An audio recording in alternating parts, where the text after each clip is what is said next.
गो हरे मुरारे, नाथ नारायण वासुदेवा। हे नाथ नारायण वासुदेवा, हे नाथ नारायण वासुदेवा। हे नाथ नारायण वासुदेवा, हे नाथ नारायण वासुदेवा। श्री कृष्ण गोविंद हरे मुरारे, हे नाथ नारायण वासुदेवा। श्री कृष्ण गोविंद हरे मुरारे, हे नाथ नारायण वासुदेवा। हरे कृष्णा। हरे कृष्णा। वसुदेव सुतं देवं कंस चाणूरमर्दनम्, देवकी परमानंदम, कृष्णं वंदे जगद्गुरु। आप सभी वैष्णव जनों के चरणों में मेरा दंडवत प्रणाम। हरे कृष्णा हरे कृष्णा। भगवान श्री कृष्ण कृपा से हम सब आज पुनः भगवान की वाणी भगवत गीता को श्रवण करने का सौभाग्य प्राप्त कर रहे हैं। आप सभी वैष्णव जनों का कोटि कोटि वंदन। भगवत गीता का जो अंतिम अध्याय है, 18वां अध्याय, जिसका नाम वेदव्यास जी महाराज ने मोक्ष संन्यास योग दिया। दूसरा अध्याय भगवत गीता की नींव है। दूसरे अध्याय में भगवत गीता की क्या दिशा होने वाली है, कहां हमें भगवत गीता ले जाने वाली है, भगवत गीता का मुख्य स्वर क्या है, उद्देश्य क्या है, भगवत गीता में आगे क्या आने वाला है, ये सब भगवान श्री कृष्ण संक्षिप्त रूप में अथवा विस्तार रूप में दूसरे अध्याय में वर्णन करते हैं।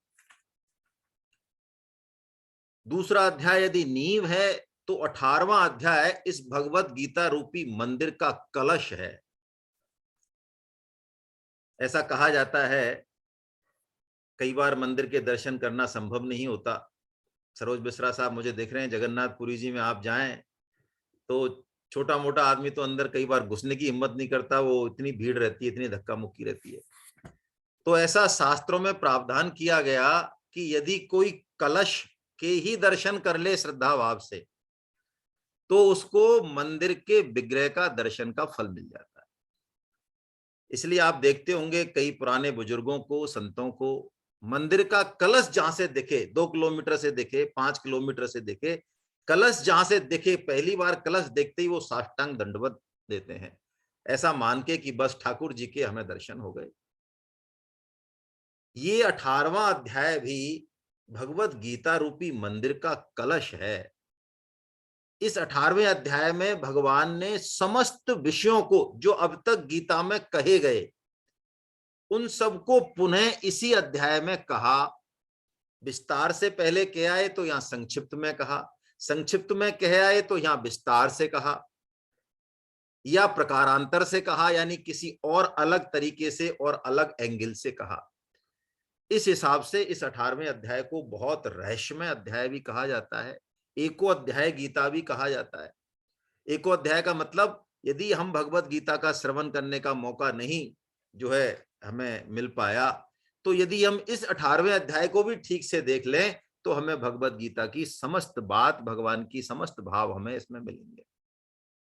हालांकि ये बहुत रहस्यमय है, जैसा कि चैतन्य महाप्रभु जी कहते हैं, और वास्तव में ये 18वां अध्याय मुझे तो बहुत विलक्षण लगता है।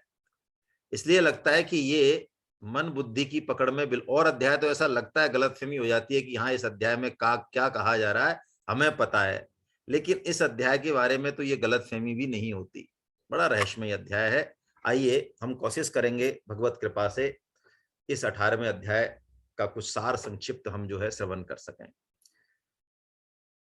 देखिए, सबसे पहले अर्जुन प्रश्न करते हैं। यह अध्याय अर्जुन के प्रश्न से शुरू होता है और ये अर्जुन का अंतिम प्रश्न है। अब अर्जुन प्रश्न नहीं करने वाले हैं, अब भगवान ही प्रश्न करेंगे उनसे, तो वो बोलेंगे। इसके मायने बहुत स्पष्ट हैं कि यदि हम अध्यात्म के क्षेत्र में बहुत गंभीर हैं, जिज्ञासु हैं, मुमुक्षु हैं, तो प्रश्न तो आना चाहिए। यदि हम प्रश्न नहीं कर रहे हैं तो दो संकेत हैं, या तो हमें कुछ समझ नहीं आ रहा है या हम गंभीर नहीं हैं। लेकिन पूरी जिंदगी प्रश्न करते करते ही नहीं बीत जाए। कई साधक इस भाव में होते हैं कि सब कुछ जानना ही जानना चाहते हैं, बस हर चीज में प्रश्न ही प्रश्न, करना कुछ नहीं लेकिन जानना। ऐसी जिज्ञासा, ऐसा वाचिक ज्ञान भी किसी काम का नहीं। और भगवत गीता को आप देखेंगे तो एक बहुत स्पष्ट बात मिलती है। यदि हम गीता के अनुसार आचरण करेंगे तो हमारे प्रश्नों का जो लेवल है, जो स्तर है, वो बढ़ेगा। संतों को हमारे प्रश्न के स्तर से ये पता लग जाता है कि हमारा खुद का स्तर क्या है, हम भगवत गीता को लेके, अध्यात्म को लेके कितने गंभीर हैं, ये हमारे प्रश्नों से झलक जाता है। अर्जुन यहां प्रश्न करते हैं कि प्रभु, अब सब बातें तो हो चुकी, लेकिन आपने ये त्याग और संन्यास को बहुत बार कहा। योग कोई सा भी हो, कर्म योग हो, ज्ञान योग हो, भक्ति योग हो, ये त्याग और संन्यास तो ऐसे गुड्ड मुड्ड हो रहे हैं आपस में, ऐसे गुथे हुए हैं कि इनका मेरे को वास्तव में तात्पर्य क्या है, इनका अलग अलग जरा मतलब मुझे समझाइए आप। ऐसा अर्जुन का प्रश्न है। देखिए, रामकृष्ण परमहंस जी पढ़े लिखे नहीं थे। पढ़े लिखे मतलब हमारी तरह जो शब्द ज्ञान है वो नहीं था। अक्षर ज्ञान कहते हैं, शब्द ज्ञान तो नहीं, अक्षर ज्ञान। उन्होंने एक बात कही गीता के बारे में हमारे जैसे लोगों के लिए, गीता का यदि वास्तविक तात्पर्य जानना हो, बिना कोई ज्यादा पढ़े लिखे वास्तविक तात्पर्य, उसकी जड़ जाननी हो, गीता की जड़ क्या है, तो उन्होंने कहा गीता को 10 बार बोला जाए, जल्दी जल्दी। गीता गीता गीता गीता गीता गीता गीता गीता गीता गीता बोलिए आप, तो एक त्यागी शब्द निकलेगा मुंह से। ये गीता की जड़ है। त्याग कह दें, निष्काम भाव कह दें, बात एक ही है।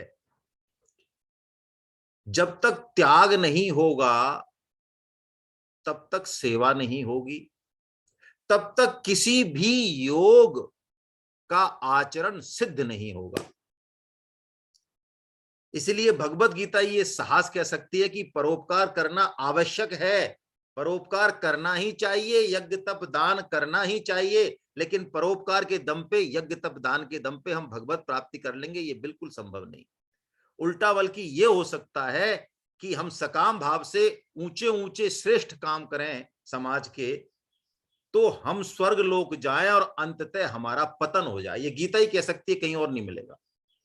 श्रेष्ठ कामों से भी पतन, हाँ, श्रेष्ठ कामों से भी पतन, क्योंकि कर्म जड़ है।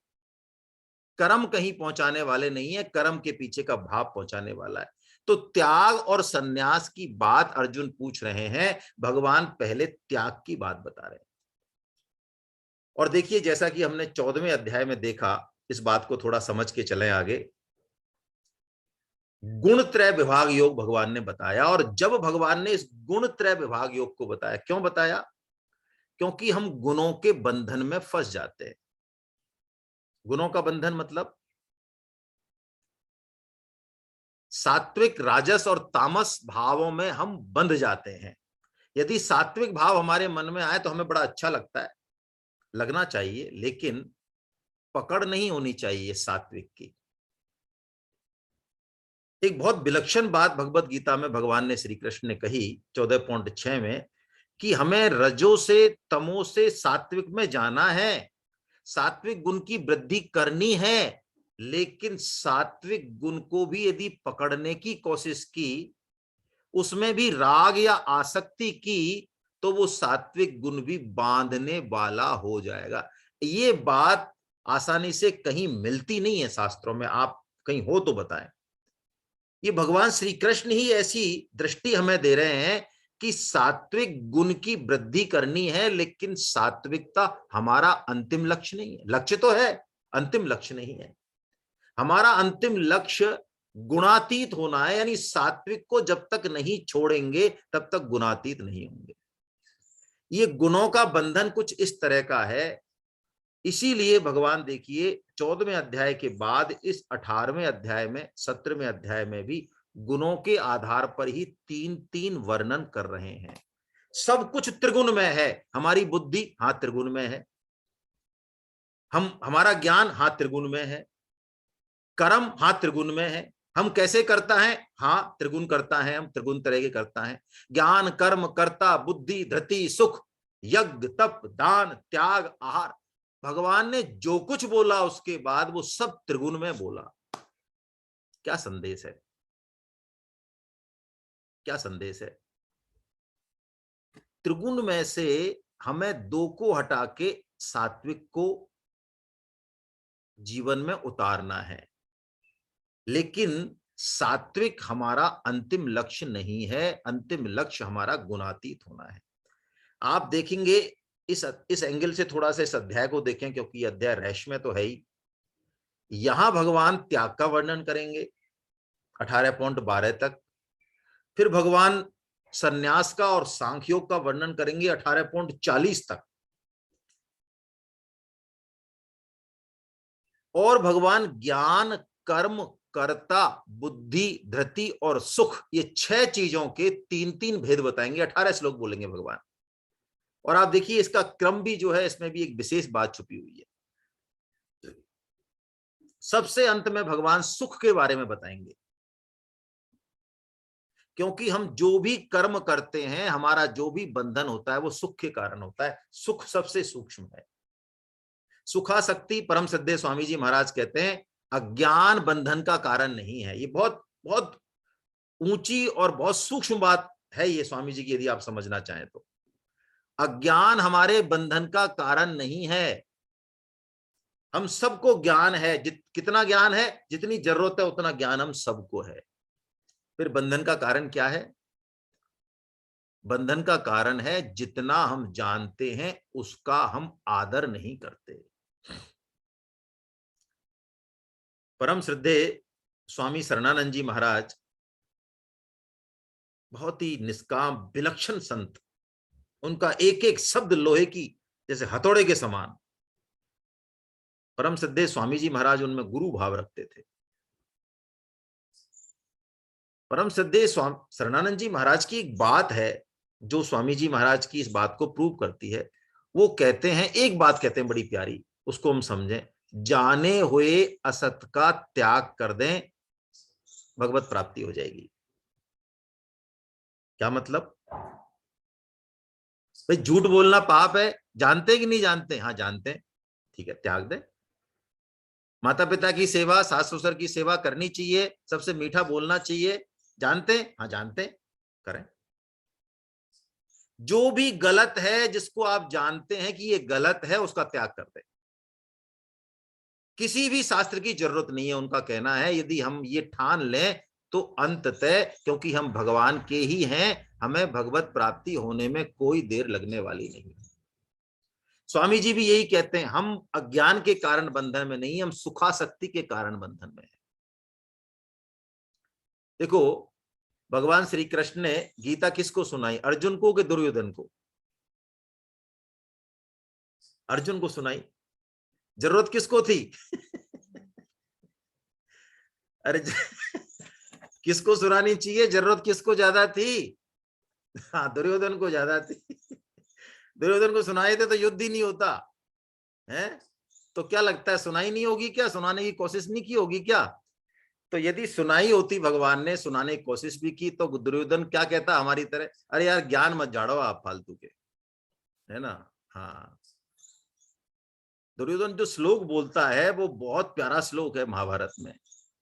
जानामि धर्मम न च मे प्रवृत्ति जानाम्य धर्मम न च मे निवृत्ति केनापि देवेन हृदय स्थितेन यथा नियुक्तोऽसि तथा करोमि। वो कहते हैं कृष्ण, धर्म क्या है, सही क्या है, ये मैं जानता हूं, मूर्ख नहीं हूं मैं, लेकिन मेरी उसे करने की इच्छा नहीं होती। अधर्म क्या है, गलत क्या है, ये भी मैं जानता हूं, लेकिन मैं उसे छोड़ नहीं पाता हूं। क्यों? क्या समस्या है भाई? कोई देव है मेरे भीतर, हृदय के भीतर, वो जैसा करवाता है मैं वैसे ही करता हूं। ये देव क्या दुर्योधन के भीतर है या हम सबके भीतर बैठा हुआ है? हम सबके भीतर बैठा हुआ है। और भगवान श्री कृष्ण ने, अर्जुन ने यही प्रश्न किया, सेम भगवान श्री कृष्ण ने बिल्कुल 1 लाइन आंसर दिया। इस देव का इलाज करना बताया भगवान ने। अर्जुन ने पूछा 3.36 में, अथ केन प्रयुक्तोयम पापम चरति पुरुषा अनिच्छिन्नपि वार्ष्णेय बलादेव नियोजिता। हे श्री कृष्ण, हम गलत काम नहीं करना चाहते, हम पाप नहीं करना चाहते, लेकिन हम पाप कर बैठते हैं। आजकल के युवाओं के साथ तो विशेष बात है ये। क्या कारण है? मैं नहीं करना चाहता हूं, लेकिन हम पाप कर बैठते हैं। प्रभु, ये कारण क्या है? देखिए फर्क है। दुर्योधन तो कह रहा है वो करा रहा है जैसे मैं कर रहा हूं, उसको जरूरत नहीं है इसके एनालिसिस करने की, पाप से हटने की उसको जरूरत ही महसूस नहीं हो रही। लेकिन अर्जुन, अर्जुन है, वो पूछ रहा है कि क्या मैं हट सकता हूं? तो भगवान कहते हैं हाँ बिल्कुल हट सकते हो, इसीलिए तो मनुष्य जन्म मिला है। और जो पाप करा रहा है वो कामना, वो समस्त पापों की जड़ है, उसको तुम मार दो। भगवान तरीका बताते हैं। तो ये त्याग जो है ये गीता की जड़ है। शुरुआत घर से करें, खुद से करें। सादा जीवन, उच्च विचार, रहने में, खाने में, सब में संयमित, सरल, यही कर्मयोग है घर का। अपनी ड्यूटी, हमसे जो अपेक्षित है, हम जहां बैठे हैं, घर में बैठे हैं, समाज में बैठे हैं, जो हमसे अपेक्षित है वो हम कर दें, प्रसन्नता पूर्वक, बिना हिसाब किताब लिखे। ये कर्मयोग जिसकी जड़ है त्याग, भगवान ने कहा। और ऐसा कह के भगवान ने 3 तरह के त्याग बताए और अर्जुन से कहा जो हम सबको समझना चाहिए, तामस त्याग को ग्रहण नहीं करना, राजस त्याग को भी ग्रहण नहीं करना, हमें सिर्फ सात्विक त्याग को ही ग्रहण करना है। सात्विक त्याग क्या? हमारा जो कर्म है वो हमारी जो ड्यूटी है, क्योंकि हमने लिया ही लिया है इस प्रकृति से, माता पिता से, सबसे लिया ही लिया है, तो हमारी ड्यूटी बनती है उसे लौटाने की, जिस रूप में भी हम लौटा सकें। जो भी क्षमता हमारे अंदर है, जिस रूप में हम लौटाना चाहें, निसंकोच निष्काम भाव से उसे लौटा दें। यही तो कर्म योग है, और क्या है। अब देखिए भगवान ने एक 12वां श्लोक बोला, बड़ा प्यारा, थोड़ी सी चर्चा हम उस पर करेंगे। कई साधकों का इसमें आग्रह भी रहा है। आइए श्लोक का वाचन कर लें हम पहले। जिन लोगों के पास भगवत गीता की पुस्तक है वो अपना अपना बोलें। न द्वेष्टै कुशलम कर्म, अच्छा सॉरी मैं गलत बोल गया, वो है 12वां बोलना है। अनिष्टमिश्रम अनिष्टमिष्टम संचय त्रिविधम कर्मण फलम भवत्यत्यागिनां प्रीत्य नैतु सन्यासिनां क्वचित्। भगवान कह रहे हैं हर कर्म का फल होता है। देखिए फल होता है और फल मिलता है, और फल हम चाहते हैं, ये बातें अलग अलग है। हम चाहें तो ही फल मिलता है ऐसी बात बिल्कुल नहीं है। हम ना चाहें तो फल ना मिलता हो ऐसी बात बिल्कुल नहीं है। तो हम फल को चाहे ना उसके पीछे नहीं पड़ जाएं, क्योंकि फल में हमारा अधिकार नहीं है, इसलिए भगवान ने ऐसा कहा पहले। क्योंकि यदि फल की चाह ना करेंगे तो फल का विधान तो भगवान ने किया हुआ है, वो तो उसके हिसाब से आएगा। और हमें 3 तरह के फल मिलेंगे जो भगवान यहां बता रहे हैं, अनिष्टम, इष्टम या मिश्रम। अनिष्टम मतलब जिसको हम नहीं चाहते वो हमारे लिए अनिष्ट फल, इष्ट जिसको हम चाहते हैं वो हमारे लिए इष्ट फल। परम श्रद्धेय स्वामी जी महाराज कहते हैं दुनिया में कोई भी फल पूरी तरह से अनिष्ट या ईष्ट नहीं होता, सारे फल मिश्रित ही होते हैं। हर फल में कुछ ना कुछ सुख दुख मिला हुआ होता है। अब देखिए यहां पर परम श्रद्धेय स्वामी जी महाराज ने कर्म सिद्धांत दिया, थ्योरी ऑफ कर्मा। ये बहुत बहुत ही महत्वपूर्ण बात है जिसको कि हमें यहां पे थोड़ा सा समझना चाहिए।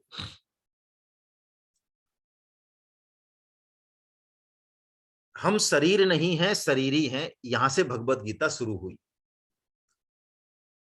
हम शरीर नहीं हैं, शरीर को जानने वाले हैं। हम दुखी हैं, हम दुखी हैं, ऐसा लगता है ना, तो हम वास्तव में दुखी नहीं हैं, हम दुख को जानने वाले हैं। हम सुखी हैं, ऐसा महसूस होता है, तो हम सुखी नहीं हैं, हम सुख को भी जानने वाले हैं। तो दो चीजें हैं, इस थ्योरी ऑफ कर्म को समझने से पहले हम समझें, दो चीजें हैं। एक में तो हमेशा बदलाव होता है, जिसको भगवान ने क्षेत्र कहा, अपरा कहा, प्रकृति कहा, जड़ कहा, कुछ भी कह लें। और एक इसको जानने वाला होता है जिसमें कोई बदलाव नहीं होता, जिसको भगवान ने क्षेत्रज्ञ कहा, चेतन कहा, पुरुष कहा, परा कहा, कुछ भी कह ले, कोई बात नहीं। अब देखिए, यदि ये पुरुष जो है, यदि ये प्रकृति जो कि लगातार बदल रही है, इससे संबंध मान लेगा, संबंध है नहीं, मान लिया, तो इसमें जो भी चेंजेज आए, प्रकृति में आएंगे चेंजेज, तो इसका तो नेचर है। कभी ये घटेगी, कभी बढ़ेगी, कभी अच्छी, कभी बुरी, तो इसके कारण इसका सुखी दुखी होना हमेशा रहेगा ही। संसार से यदि संबंध है, शरीर से यदि संबंध है, तो सुख दुख से छुट्टी कभी मिल नहीं सकती, ये अटल है। हम कर्म का कर्ता यदि खुद को मानते हैं, तो उस कर्म के हमको फल भुगतने पड़ेंगे। उसका साइंस यहां स्वामी जी बता रहे हैं। तीन तरह के कर्म बता रहे हैं, मैं थोड़ा सा जल्दीबाजी में लूंगा इसको, है ना। तीन तरह के कर्म आपकी भगवत गीता जीवन संगीत में भी दिया हुआ है। तीन तरह के कर्म क्रियमाण। देखिए, जो कर्म अभी हम कर रहे हैं वर्तमान में, सबसे महत्वपूर्ण बात यही है, जो कर रहे हैं वर्तमान में उसका एक अंश तो, एक परसेंटेज तो हमको अभी मिल जाता है फल रूप में, और एक परसेंटेज जो बचती है वो जमा हो जाती है। हमारा अकाउंट है, एक पारमी बोलते हैं, बैंक अकाउंट है, उसमें जमा हो जाती है। वो जो जमा होती है डिपॉजिटरी, उसको बोलते हैं संचित कर्म।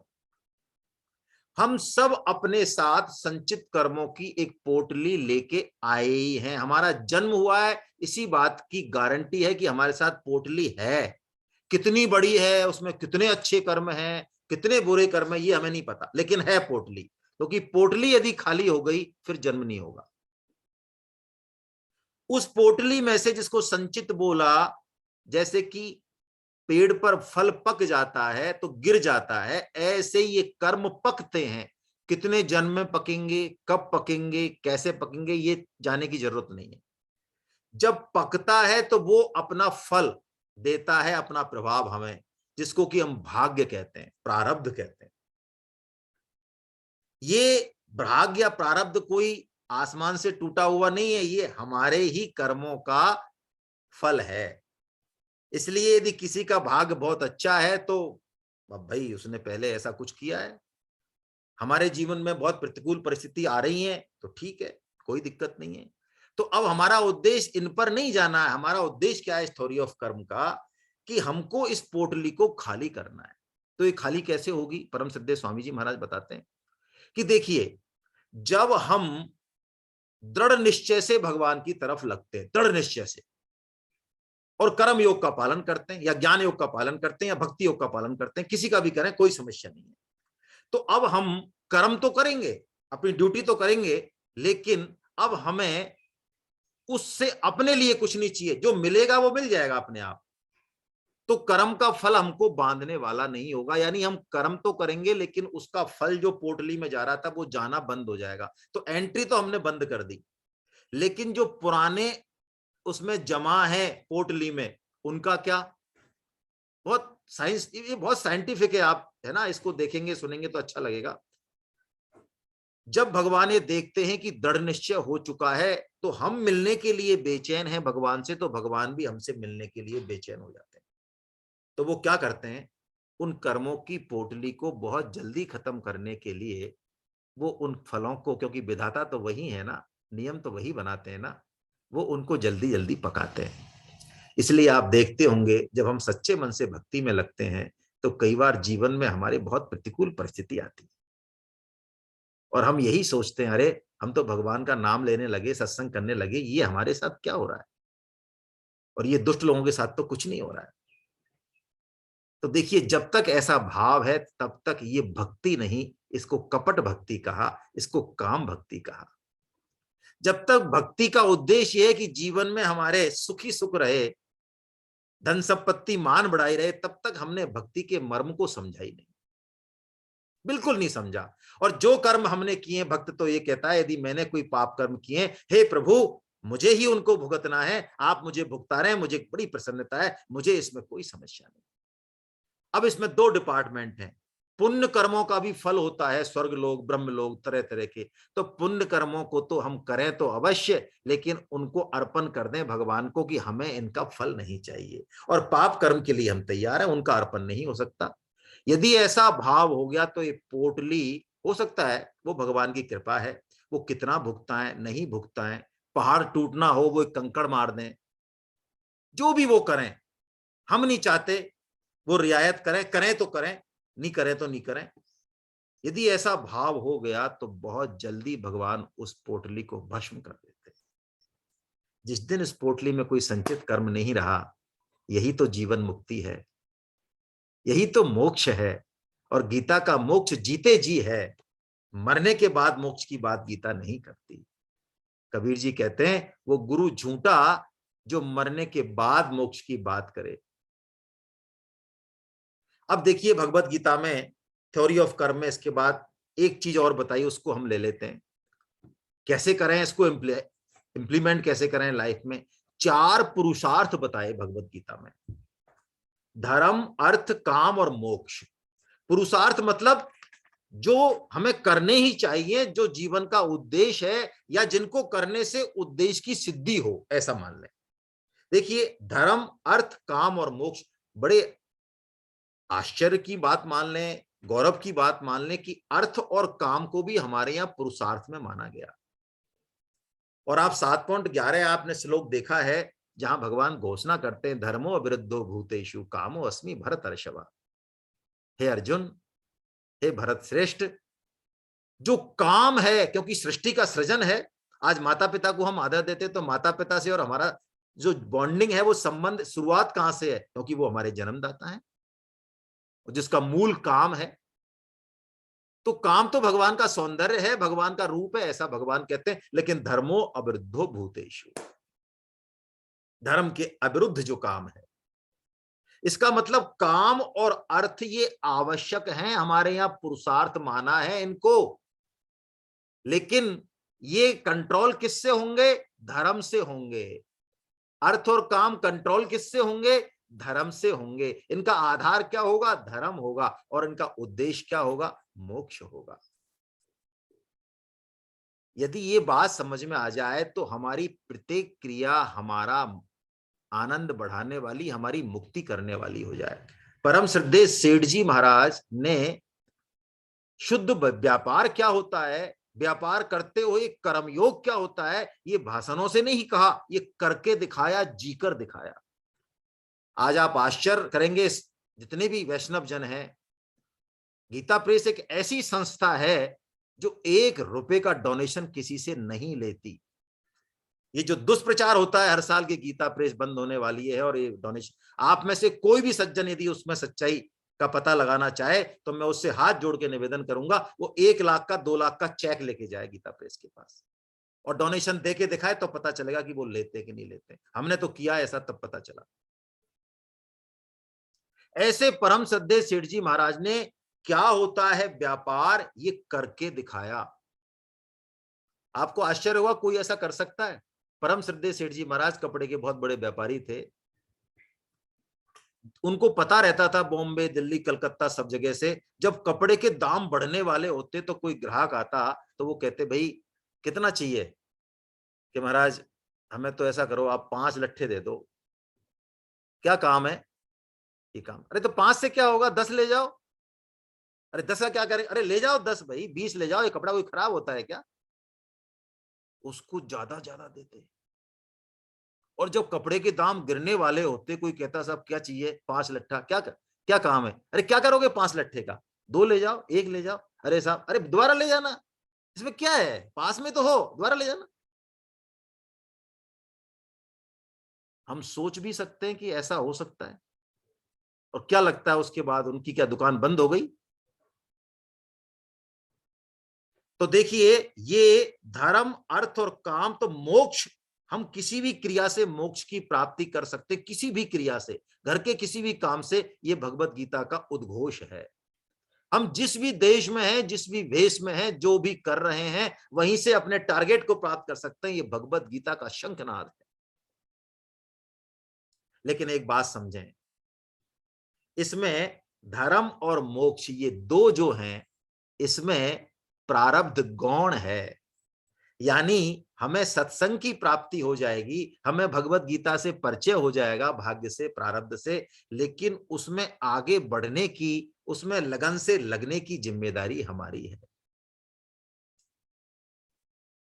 हमें निश्चय करेंगे तो हम आगे बढ़ेंगे। भगवान कहते हैं, भगवत गीता के प्रचार से मैं बहुत खुश होता हूं, तो मान अपमान समय सब कुछ सह सुवा के निकाल के और भगवान का प्रचार करें, भगवत गीता का, चाहे रिजल्ट दिखे चाहे नहीं दिखे, बस करें भगवान की वाणी को विश्वास मान के, तो ये हमारी प्रगति करेगा। धर्म और मोक्ष में पुरुषार्थ बलवान है, यानी हमें पुरुषार्थ करना ही चाहिए, इसीलिए मनुष्य जन्म मिला है।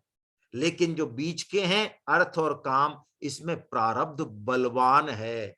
यानी 90%, यदि आप प्रतिशत में समझें तो कोई जरूरी नहीं है 90 मान ले, 85 मान ले, 95 मान ले, सब कुछ जो हमारे जीवन में है, पैसा, मान, बड़ाई, विद्या, संबंध, हमारा सुख दुख, भोग हमारे, वो सब कुछ फिक्स है, बहुत कम चेंज करने की गुंजाइश है।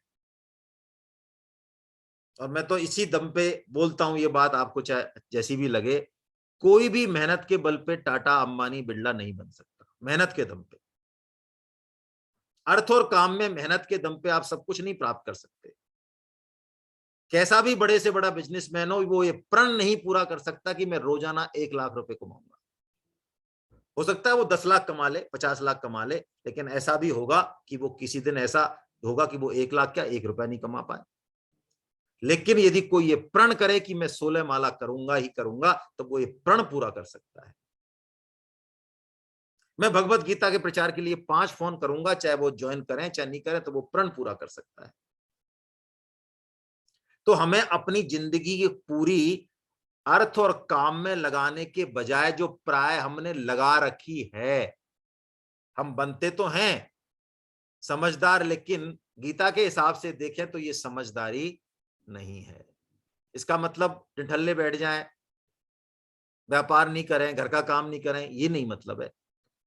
लेकिन असली उद्देश्य ये है, हमें एनर्जी, समय यहां लगाना चाहिए, ऐसा भगवान ने कहा। अब ऐसा कह के भगवान ने, अब भगवान जो है सन्यास का तत्व बताते हैं। देखिए, आज थोड़ा सा समय लगेगा भाई, है ना, थोड़ा धैर्य धारण करें, क्योंकि 18वां अध्याय, या तो मैं इसके 2 पार्ट करूं, है ना 2 विवेचन सत्र लूं या तो, और या फिर आज आप थोड़ा सा धैर्य धारण करेंगे तो इसी में करेंगे, क्योंकि बड़ा तो है ही, और भाव भी ऐसे ऐसे हैं कि अब क्या करें, दबाने की कोशिश तो कर रहा हूं मैं फिर भी। तो सन्यास जो है, सन्यास का भी मतलब देखिए क्या है, सम्यक न्यास से सन्यास, अच्छी तरह से रखना, यानी भगवान की चीज तो भगवान के पास, प्रकृति की चीज प्रकृति के पास, हम किसके हैं ये समझ लेना, शरीर किसका है ये समझ लेना, यही वास्तव में सन्यास है। गीता का सन्यास तो यही है। गीता का सन्यास किसी देश भेष की अपेक्षा नहीं करता, यानी सन्यास में भी जो मूल तत्व है वो त्याग ही हुआ। सन्यास का मतलब जहां समस्त कर्मों का, कर्म फलों का अंत हो जाए, कर्म फलों का। सन्यास देश से या भेष से नहीं, इसका मतलब जो अच्छे सन्यासी हैं, वानप्रस्थ में हैं, सन्यास आश्रम में हैं, अच्छा उन्होंने वेश धारण कर रखा है, भगवान के भजन में लगे हुए हैं, उनमें दोष दृष्टि नहीं कर बैठे, है ना। तो भगवान अब सन्यास का तत्व बता रहे हैं। आइए थोड़ा थोड़ा जल्दी जल्दी लेते हैं हम। भगवान कहते हैं देखिए अर्जुन, 5 तत्व होने चाहिए कर्म की सिद्धि में। ये 5 जब तक नहीं होंगे ये कर्म पूरा नहीं होगा। यानी कोई भी कर्म पूरा करने के लिए तेरे को 5 चीजें चाहिए। कौन कौन सी, आइए पढ़ते हैं हम। 14वां श्लोक पढ़ते हैं, इसी के बेस पे थोड़ी चर्चा करेंगे। अधिष्ठानम तथा कर्ता करणं च पृथग् विधम् विविधाश्च पृथक् चेष्टा दैवं चैवात्र पंचमम्। देखिए 5 चीजें भगवान बता रहे हैं। एक तो अधिष्ठान, जैसे हम कोई भी क्रिया करें तो ये आकाश तो चाहिए ना, जगह तो चाहिए ना, तो ऐसे ये शरीर अधिष्ठान है। तो अधिष्ठान ये पहली आवश्यकता है। कर्ता, करने वाला भी चाहिए कोई, दूसरी आवश्यकता है। उपकरण यानी ये मन बुद्धि इंद्रियां, भाई दीवार बनानी है तो टाकी हथौड़ा वो क्या बोलते हैं वो सारी चीजें चाहिए ना, करण भी चाहिए। और भगवान कह रहे चेष्टा, यानी जो कर्म करने की चेष्टा है वो भी चाहिए। और एक 5वीं बात भगवान बता रहे हैं, संयोग, दैव, प्रारब्ध, वो भी चाहिए। वो ईश्वर की इच्छा के बिना पत्ता भी नहीं हिलता, एक उसका सिस्टम भी चाहिए। तो ये 5 चीजें जब तक होंगी, इनमें से एक भी नहीं हुई तो फिर कर्म नहीं होगा, पूरा ही नहीं होगा कर्म, सिद्धि नहीं होगी कर्म की। तो अब देखिए ये जो भगवान बताते हैं, सांख्य का सिद्धांत बता रहे हैं यहाँ संन्यास योग में, एक इसमें बड़ी जोरदार बात है। भगवान कह रहे हैं इसमें जो कर्ता है ना, इस पर ध्यान लगा। ये कर्ता तो चाहिए, लेकिन तू जो अपने आप को कर्ता मान के बैठा है ना, ये गलत है, तू इसको हटा दे। प्रकृति अपने आप करता है तो तू हट जाएगा तो काम तो होगा, लेकिन तू बंधन में नहीं फंसेगा। तो सांख्य योगी या सन्यासी क्या करता है, वो ये 5 जरूरतें तो पूरी करता है, कर्म भी करता है, लेकिन खुद को कर्म का कर्ता नहीं मानता। वो अपने आप को निमित्त मात्र मानता है, देश काल परिस्थिति के अनुसार कर्म करता है, धर्म और शास्त्र के अनुसार कर्म करता है। और यदि वो ऐसा कर्म करता है तो भगवान कहते हैं अर्जुन, तू जो कह रहा है ना कि युद्ध करने से तुझे पाप लगेगा, अरे ये तो महाभारत का युद्ध है। तेरे हाथों से यदि तीनों लोकों के जीवों की भी हत्या हो जाए तो भी तुझे पाप नहीं लगेगा, क्योंकि पाप लगने में क्रिया हेतु नहीं है, भाव कर्तापन हेतु है। ये भगवान ने ऐसा कह के इस सांख्य योग को बताया। दोबारा से यहाँ पे आगे भी कहेंगे, 40 तक कहेंगे इसको, और उसके आगे भी कहेंगे। अब भगवान बता रहे हैं कि ज्ञान के 3 भेद क्या हैं, क्योंकि इसको समझने के लिए ज्ञान, कर्म और कर्ता को समझना बहुत आवश्यक है। बुद्धि, धृति, सुख को भी समझना आवश्यक है इस सिद्धांत को अच्छे तरीके से अमल में लाने के लिए। इसलिए भगवान जो है अब ये 6 चीजों के बारे में वर्णन करेंगे। हम थोड़ा थोड़ा लेते हैं शॉर्ट में। सात्विक ज्ञान क्या,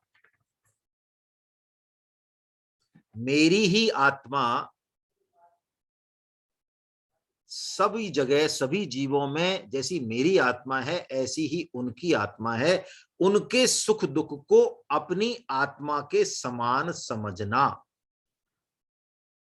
अपनी ही आत्मा की उपमा से सबको देखना, एक ही आत्मा अलग अलग जीवों में भास रही है, ऐसा अनुभव हो जाना या मान लेना, ये सात्विक ज्ञान। आपने उदाहरण सुने, मैं रिपीट नहीं करूंगा। रामकृष्ण परमहंस जी, एक मल्ला ने दूसरे मल्ला को घूंसा मारा, वो गिर पड़े। संत ज्ञानेश्वर जी की सुना आपने, एक ब्राह्मण ने भैंसे को डंडा मारा, संत ज्ञानेश्वर जी गिर पड़े। क्योंकि भैंसे की आत्मा में और ज्ञानेश्वर जी अपनी आत्मा में कोई फर्क नहीं मानते, दोनों जगह एक ही है। ये उनके लिए कहने की बात नहीं है, ये उनका अनुभव है। पर दुख दुख, सुख सुख देखे पर, ये तुलसीदास जी महाराज ने संतों के लक्षण में कहा। यानी हम अपने दूसरों के दुख को अपना दुख और दूसरों के सुख को अपना सुख मान लें तो इस तत्व की अनुभूति हो जाती है। राजस ज्ञान क्या है, जो प्राय हम रखते हैं। सबकी आत्मा अलग अलग है, सब जीव अलग अलग है, ये राजस ज्ञान। और तामस ज्ञान, वो तो ज्ञान ही नहीं है, वो तो ये मानता है जो कुछ है बस मैं ही हूं, ये शरीर ही है सब कुछ, इस शरीर में जो कुछ है, इस शरीर को ही सुख पहुंचाओ, वो बिल्कुल शरीर में ही आसक्त रहता है। तुलसीदास जी लक्ष्मण जी का उदाहरण देके इस तामस ज्ञान के बारे में वर्णन करते हैं कि लक्ष्मण जी जब भगवान श्री राम की सेवा करते हैं, सीता मैया की सेवा करते हैं, तो कैसे करते हैं। सिय रग से वही लखनु, सिय रघुबीरहि, जिमि अविवेकी पुरुष शरीरहि। जैसे अविवेकी मनुष्य, तामस ज्ञान वाला मनुष्य अपने शरीर की सेवा करता है, अपने शरीर को ही संपूर्ण संसार मानता है, मैं हूं तो सब हैं, ऐसे लक्ष्मण जी भगवान सीता राम जी की सेवा कर रहे हैं। ऐसा जो है तामस ज्ञान बताया। अब भगवान बता रहे हैं सात्विक कर्म। देखिए सात्विक कर्म बहुत स्पष्ट है, नियत कर्म को करना, और कैसे करना, राग द्वेष से रहित करना, निष्काम भाव से करना, खुद को कर्ता नहीं मानना, फल प्रेप सुना यानी फल की इच्छा नहीं हो, तो वो सात्विक कर्म, इट्स माई ड्यूटी, मुझे करना है। और यदि फल की इच्छा है, राग द्वेष है, तो इसका मतलब ये कौन सा कर्म हो गया, ये राजस कर्म हो गया। और होश ही नहीं है मैं क्या कर रहा हूं, ये मेरी सामर्थ है कि नहीं, मेरे कर्म से अड़ोसी को, पड़ोसी को, दुनिया को क्या जो है नुकसान होगा, फायदा होगा, इसका कुछ होश ही नहीं है, ये कर्म कौन सा हो गया, ये तामस हो गया। अब आपको मैं एक बात बताऊं, यहां अचानक मेरे दिमाग में आई है, वैज्ञानिक कौन होते हैं, सूक्ष्म बुद्धि वाले होते हैं ना, उनकी जैसी बुद्धि हमारी तो नहीं है, इतनी सूक्ष्म तीव्र होती है। लेकिन परमाणु बम का यदि आविष्कार कोई कर रहा है, एटम बम का आविष्कार कोई कर रहा है, और संघारक अस्त्रों का, दुनिया भर की केमिकल गैसेज का, उल्टे सीधे चीजों का आविष्कार कोई कर रहा है, और उसको पता है कि इसका क्या होने वाला है, तो उसका ये कर्म कैसा है, तामस कर्म है। आप देखते होंगे स्टेशन पे, गली में, मोहल्लों में लोग गाड़ी पार्क कर देते हैं, साइकिल खड़ी कर देते हैं, कुछ भी बोलेंगे कहीं भी, उनको यही नहीं पता कि हमारे कर्म से, उनको कहो तो लड़ने को तैयार हो जाएंगे, ये तामस कर्म है। अब भगवान ने ज्ञान कर्म कर्ता, देखिए कर्ता और भी सूक्ष्म है, क्योंकि कर्म तो जड़ है, कर्म कैसा है ये कर्ता से डिसाइड होगा। कर्ता का यदि भाव सात्विक है तो कर्म भी सात्विक हो जाएगा। तो कर्ता बहुत महत्वपूर्ण है। कर्म तो कर्ता का चित्रण है, ऐसा स्वामी जी कहते हैं, जैसा कर्ता है वैसा कर्म होगा। इसलिए कर्ता को समझना बहुत अच्छे से आवश्यक है। और सात्विक कर्ता कैसा होता है, भगवान कहते हैं अर्जुन, जिसमें धृति और उत्साह हो। क्या बात है, कैसी बढ़िया बात। हम लोग गीता प्रचार करने निकलते हैं, बहुत अच्छी बात है, बड़े जोश जोर शोर से करते हैं, लेकिन कई बार गाड़ी पंचर हो जाती है बीच में कोई हमारी बात नहीं सुने, या कुछ भी हमको ज्ञान झाड़ दे कई बार, या हमारा कुछ कुछ कह भी देते हैं कई बार लोग, क्या गीता बीता करते रहते हो फालतू, क्या रखा है इन सेमिनार वेमिनारों में, है ना, खाओ पियो मौज करो कर रखा, और फालतू गीता में लगे हो, कुछ नहीं है ऐसा। ऐसा हमको जो है, तो ये धृति, धृति यानी धैर्य और उत्साह, ये दोनों ही जो है हमारे ठंडे पड़ जाते हैं भगवान कह रहे हैं क्यों पड़ जाते हैं, क्योंकि हम अपने आप को कर्ता मानते हैं, इसलिए पड़ जाते हैं। यदि कोई कर्ता अपने आप को नहीं मानता है वास्तव में, अंदर से वो ये मानता है ठाकुर जी करा रहे हैं, ठाकुर जी ही प्रेरणा स्रोत है, तो फिर नहीं पड़ेगा वो। सिद्धि असिद्धि में यदि वो वास्तव में निर्विकार है तो फिर नहीं पड़ सकता, चाहे कितना भी अपमान हो जाए नहीं पड़ेगा, और कितना ही उसको सक्सेस मिल जाए वो उछलेगा भी नहीं। हमारी स्थिति दोनों ही जगह अलग है, सिद्धि में भी अलग है और असिद्धि में भी अलग है। तो सात्विक कर्ता भगवान ने बताया धृति उत्साह है समन्विता। ये जीवन में भी रखें, हम कभी भी कोई काम की ठान लें समाज देश परिवार के हित में, तो सात्विक कर्ता के गुणों को थोड़ा सा देखें। और राजस कर्ता कैसा होता है, रागी है, कर्मफल चाहने वाला है। रागी, राजस का मतलब राग, पकड़, किसी भी इसमें लगा दी आप, बुद्धि में, धृति में, कर्म में, कर्ता में, राग का मतलब ये है ना। ऐसे भगवान ने ये 3 बताए। और अब भगवान बता रहे हैं 3 तरह की बुद्धि के बारे में, है ना। वही बात बहुत शॉर्ट में ले रहा हूं मैं। सात्विक बुद्धि क्या, जिसको पता ये मनुष्य जन्म क्यों मिला, मुझे क्या करना चाहिए, क्या मुझे नहीं करना चाहिए, क्या करने से मेरे को मोक्ष मिलेगा, क्या करने से मेरे को बंधन मिलेगा, अभी मुझे मजा आ रहा है, बाद में कितनी पिटाई होने वाली है, इन सब चीजों के बारे में जो विचार कर ले अच्छे से, वो सात्विक बुद्धि। राजस बुद्धि ठीक ठीक नहीं जानती, उसको लगता है कि हम तो देश और समाज को बदल रहे हैं, बड़े बड़े काम कर रहे हैं, भगवान भगवान की हमें कोई जरूरत नहीं है। ये राजस बुद्धि है।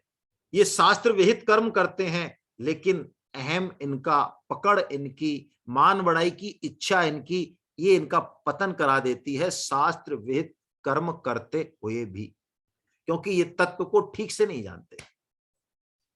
और तामस बुद्धि तो बिल्कुल उल्टी है, धर्म को अधर्म समझेगी, अधर्म को धर्म समझेगी। परम श्रद्धेय स्वामी जी महाराज ने बड़े अच्छे उदाहरण दिए इसमें। भ्रूण हत्या को परिवार नियोजन कहते हैं हम लोग।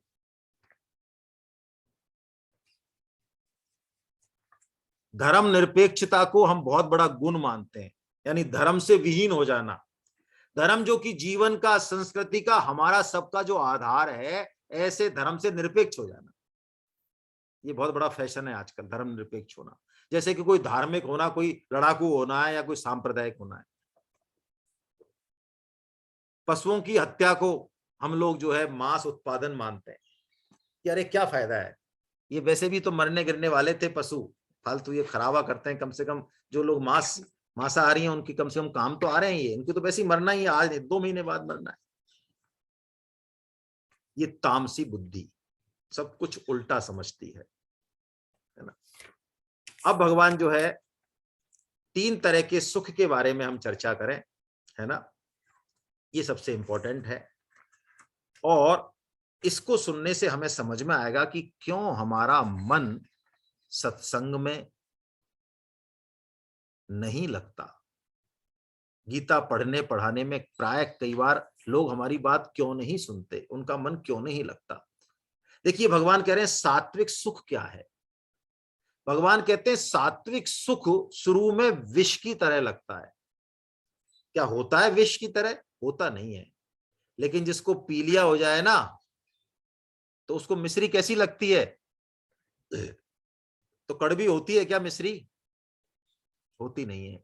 लेकिन चूंकि हमने जन्मों जन्मों में दुनिया भर के भोग भोगे हैं, काम सुख, इंद्रिय सुख, और भी पदार्थों के सुख, स्वर्गलोक के सुख, ये दुनिया भर के जो भोग भोगे हमने, इसके पीलिया के कारण हमको ये साधु संग, सत्संग, गीता, रामायण, ये हमको शुरू में विष की तरह लगते हैं।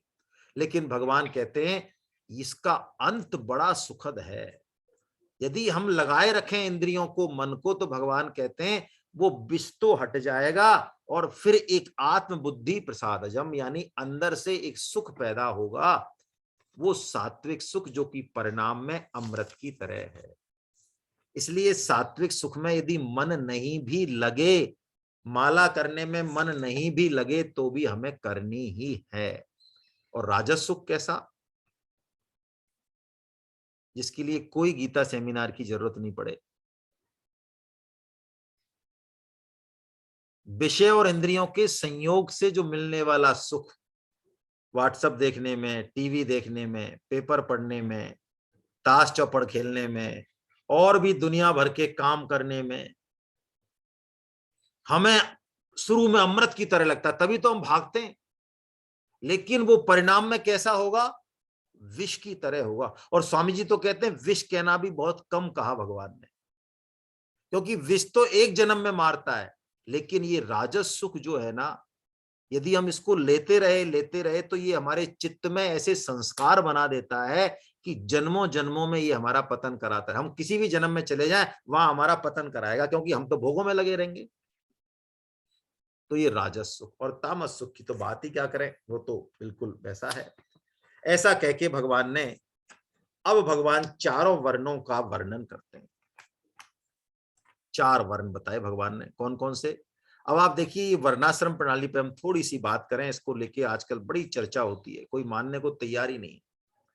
लेकिन आप भगवत गीता में जहां जहां वर्णाश्रम प्रणाली की चर्चा है, भगवान ने सबसे पहले 4.13 में कहा, चातुर्वण्यम मया सृष्टम गुण कर्म विभाग से। यहां भी भगवान कह रहे हैं, यदि आप भगवत गीता को हम बहुत गहराई से पढ़ें, बिना मताग्रह के पढ़ें, तो हमें बहुत समझ में आएगा कि वर्णाश्रम प्रणाली बहुत ही वैज्ञानिक और हम सबके फायदे के लिए है। ये कोई भेदभाव का टूल नहीं है, जिसको कि आजकल बहुत बुरी तरह से लानत मनालत की जाती है। ये तो हम सबके उत्थान के लिए है, और इसको हम चाहें तो भी खत्म नहीं कर सकते। एक बात और है, वर्णाश्रम प्रणाली को हम सब चाहें मिलके, तो भी हम खत्म नहीं कर सकते। ये सृष्टि के मूल में है, बाय डिफॉल्ट है और रहेगी जब तक सृष्टि रहेगी। क्या है वर्णाश्रम? देखिए हम समझें इसको थोड़ा सा, 3 चीजें समझें तो वर्णाश्रम प्रणाली को समझने में आसानी रहेगी। गुण, कर्म और स्वभाव। गुण हमारे अंदर एक मुख्यता से है, सात्विक, राजस या तामस, उसके अनुसार हम कर्म करते हैं, उसके अनुसार हमारा स्वभाव बनता है, और स्वभाव से फिर वो गुण पुष्ट होता है, और गुणों से फिर कर्म चलते हैं, और फिर कर्म से स्वभाव बनता है। ऐसे ये तीनों आपस में अन्योन आश्रित हैं, ये तीनों पकड़ है इनकी आपस में। जैसा हमारा गुण कर्म स्वभाव है, जैसे हमारे चित्त पर संस्कार हैं, उसी के अनुसार हमारा वर्ण निर्धारित होता है। इसलिए मैं जो कहता हूं यहां पे कि यदि कोई ब्राह्मण देव विराजमान है, तो हमको उनको प्रणाम कर लेना चाहिए। इसमें कहीं कोई बुरी बात नहीं है, इसमें मूर्खता की बात नहीं है, क्योंकि ब्राह्मण वंदनीय है ही। अच्छा उसने कुछ किया नहीं, हाँ नहीं किया तो भी है। क्यों है? जन्म से है, उसका जन्म ब्राह्मण कुल में है, इसका मतलब कुछ ना कुछ तो उसमें खास बात है। ये तो हुई आदि बात। अब इस पर ही हम भड़क जाते हैं, ये आदि बात हुई।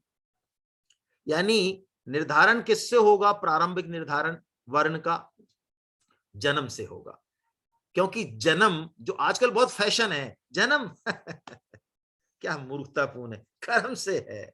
जन्म कहते ही उस स्पीकर को तो पीटने को तैयार हो जाए लोग, आजकल ऐसा माहौल है। अरे भाई जन्म से नहीं होता तो जन्म क्या कोई लॉटरी सिस्टम है क्या? हमने कोई फॉर्म भरा क्या? मैं भी वैश्य परिवार में क्यों जन्म लेना चाहता हूं? मैं भी ब्राह्मण भर देता फॉर्म में।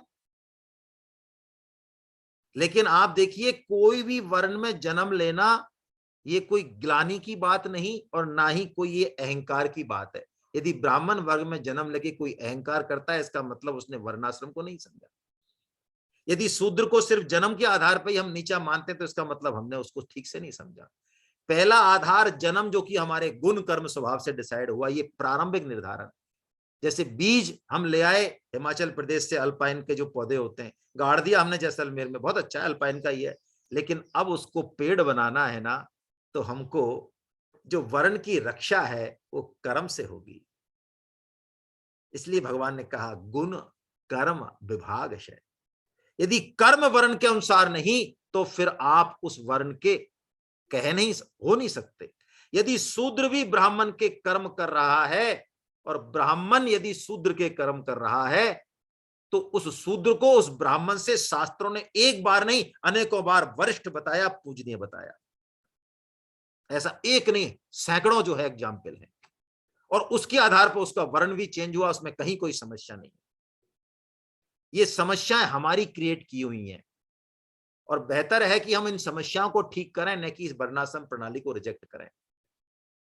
यदि हमारी आंख में मोतियाबिंद हो जाए, तो बेहतर होगा कि हम मोतियाबिंद का ऑपरेशन कराएं, न कि उस आंख को ही निकाल फेंकें बाहर। दिखता ही नहीं है कुछ, इससे हटाओ इसको। ऐसे ये वर्णाश्रम प्रणाली है।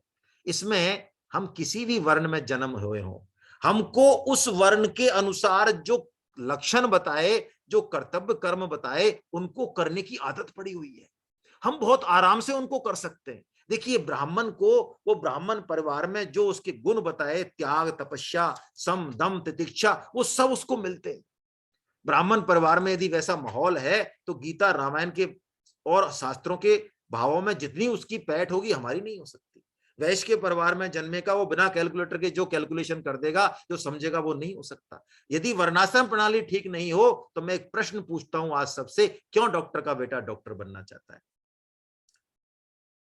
क्यों सीए का बेटा सीए, क्यों नेता का बेटा नेता बनना चाहता है? क्योंकि उसको ज्यादा तैयारी नहीं करनी, 80-90% तैयारी पहले से हो रखी है। ये वर्णाश्रम प्रणाली अपने कर्तव्य कर्म में स्किल लाने के लिए, उस भगवान की सेवा करने के लिए, बढ़िया से बढ़िया उसके लिए है। हमारा फील्ड तो ये हो, हमसे काम कुछ और लिया जाए, ये बहुत बेवकूफी है। गधे को घोड़े की जगह और घोड़े को गधे की तरह काम में नहीं लिया जाता। लेकिन इसमें एक बड़ी खूबी है, हम चाहे जैसे हैं, हम 1 किलो वजन उठा पाए तो, और हम 50 किलो उठा पाए तो, दोनों को ही भगवत प्राप्ति का अधिकार है। भगवत प्राप्ति में वर्णाश्रम कहीं कोई रोड़े नहीं अटकाता। भगवत गीता का ये उद्घोष है। भगवान ने 9वें अध्याय में भी कहा, पापी से पापी हो, स्त्री हो, वैश्य हो, शूद्र हो, कोई भी हो, इसके आधार पर कोई भेदभाव नहीं है। और वर्णाश्रम में जो भेदभाव है, जो दिखता है भेदभाव, आप ध्यान रखिएगा, वो पक्षपात नहीं है, वो विवेक मूलक है। हम भी अपने बेटे और बेटी में भेद करते हैं, करना ही पड़ेगा, करना ही चाहिए, लेकिन वो भेद पक्षपात नहीं होता, वो उसकी शारीरिक बनावट, उसका संरचना को लेके है। ऐसे ही वर्णाश्रम प्रणाली है। ऐसे वर्णाश्रम प्रणाली का उद्देश्य क्या है, वो भगवान बताते हैं कि हम अपने अपने कर्मों से भगवान का पूजन करें। बहुत प्यारी बात, ये एक श्लोक ऐसा प्यारा है, इस श्लोक को हमको बहुत अच्छे से जो है धारण करना चाहिए। जैसी भी हमारी प्रवृत्ति है, हम जिस वर्ण में भी हैं और जिस वर्ण के हमारे संस्कार हैं, कोई बात नहीं, किसी दूसरे वर्ण के भी हैं संस्कार, कोई और के, तो उसको मान लेना चाहिए, ये शास्त्र वचन है। तो आइए 40वें श्लोक का हम वाचन करें। कैसा बढ़िया श्लोक। यतः प्रवृत्तिर्भूतानां येन सर्वमिदं ततं स्वकर्मणा तमभ्यचर्य सिद्धिं विन्दति मानव। क्या बात है, भगवान मानव शब्द कह रहे हैं। यानी हम जो कर्म हमारे लिए डिसाइडेड है, उस कर्म से हम भगवान का पूजन करें। यदि 1 किलो वजन उठाने से हमारा कल्याण हो रहा हो तो 50 किलो उठाने की क्या जरूरत है भाई, ये तो मूर्खता ही होगी। स्त्रियों को अपने पति का 50% पुण्य मिलता है, ये शास्त्र नियम है। स्त्रियों के पुण्य का एक अंश भी पुरुषों को नहीं मिलता, कोई गलतफहमी में नहीं रहे। स्त्रियों के पाप का 50% पुरुषों को जाता ही है, चाहे उसका उसमें कोई रोल हो चाहे नहीं हो। पुरुषों के पाप का इतना सा भी स्त्रियों को नहीं जाता, कोई गलतफहमी में ना रहे। अब आप बताइए, हमारे यहां पर स्त्रियों पे अत्याचार किया गया, इन 4 लाइनों से पता लगाइए जरा। शास्त्रों ने नहीं किया, हमने किया, वो बात अलग है। हमने किया हो, हम तो मति मंद है, मूड है, हम तो कुछ नहीं कर सकते। तो उस मूर्खता को दूर करें। स्त्री यदि घर का भी काम पूजन के भाव से करे, हम दुकान का काम पूजन के भाव से करें, हम समाज का काम, देश का काम, जो काम हमको मिला, हम भगवान का स्मरण रखते हुए, भगवान की प्रेरणा से और भगवान को ही उसका सब कुछ क्रेडिट देते हुए करें, वो कर्म कितने छोटे से छोटा हो, वो समाधि से भी उच्च है, भगवत प्राप्ति कराने वाला है। कर्म के आधार पे कोई भेद गीता में नहीं है। इसलिए गीता कहती है, श्रेयान स्वधर्मो विघ्नो। अर्जुन, तुझे जो धर्म मिला है तू लगा रहे उसी में, क्यों इधर उधर की देख पराई है ना, चूपड़ी मत ललचावे जीव है। दूसरे की थाली में घी दिखता है ज्यादा, तो इसलिए तू ज्यादा इधर उधर चक्कर में मत पड़ है। तेरे को जो मिला है तू उसी से ही जो है तेरा काम हो जाएगा। और अर्जुन, तू सोचता है कि तेरा कर्म थोड़ा सा गड़बड़ है, तो कर्म में तो दोष सब में है, सब में जीव हत्या है। हर कर्म में, खाना बनाने में, पानी लाने में, पानी पीने में, झाड़ू निकालने में, घर बनाने में, फैक्ट्री लगाने में, चलने में, फिरने में, सांस लेने में, सब में जीव हत्या हो रही है। लेकिन यदि इस भाव से कर्म किया, कर्तव्य कर्म के भाव से, तो जीव हत्या का पाप होगा तो लगेगा नहीं, होगा तो लगेगा नहीं। जैसे जल्लाद किसी को फांसी पर लटकाए तो नरक भेजने की तैयारी है उसकी, शायद नरक भेजेंगे उसको? बिल्कुल नहीं भेजेंगे, क्योंकि जल्लाद को कोई लेना देना नहीं कि जिसको मैं फांसी लगा रहा हूं उससे उसका कोई रागत द्वेष नहीं। जज ने ऑर्डर दिया, वो अपनी ड्यूटी कर रहा है, दैट्स ऑल।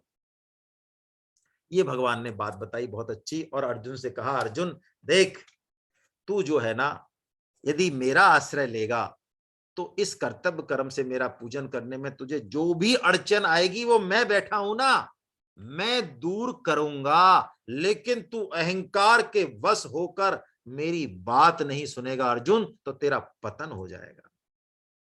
अब हमें इस बात से समझ लेना चाहिए कि हम कितने ही बड़े से बड़े ज्ञानी हों, हमें सारे शास्त्र कंठस्थ हों। आज मेरे पास एक फोन आया, भैया मेरे से कहे बिना रहा नहीं जाता, क्या करूं। अलवर सेमिनार में तो बुकिंग बंद हो गई है ना, अब कोई रजिस्ट्रेशन नहीं होगा भाई वहां पे, है ना, फुल हो गया है। तो एक सज्जन आए, बुकिंग फुल होने से पहले ही सज्जन का फोन आया, अलवर वाले का ही था, 2-3 आ गए मेरे पास अलवर से ऐसे, कि साहब ये रेजिडेंस और नॉन रेजिडेंस और इनसे हमको क्या लेना देना है, हम तो वहां सिर्फ सुनने आना चाहते हैं, हमको नाश्ता और उससे भी मतलब नहीं है, हम भगवान की वाणी को सुनना चाहते हैं। तो मैंने कहा सुनने के ही पैसे हैं वहां, खाने के तो पैसे है ही नहीं।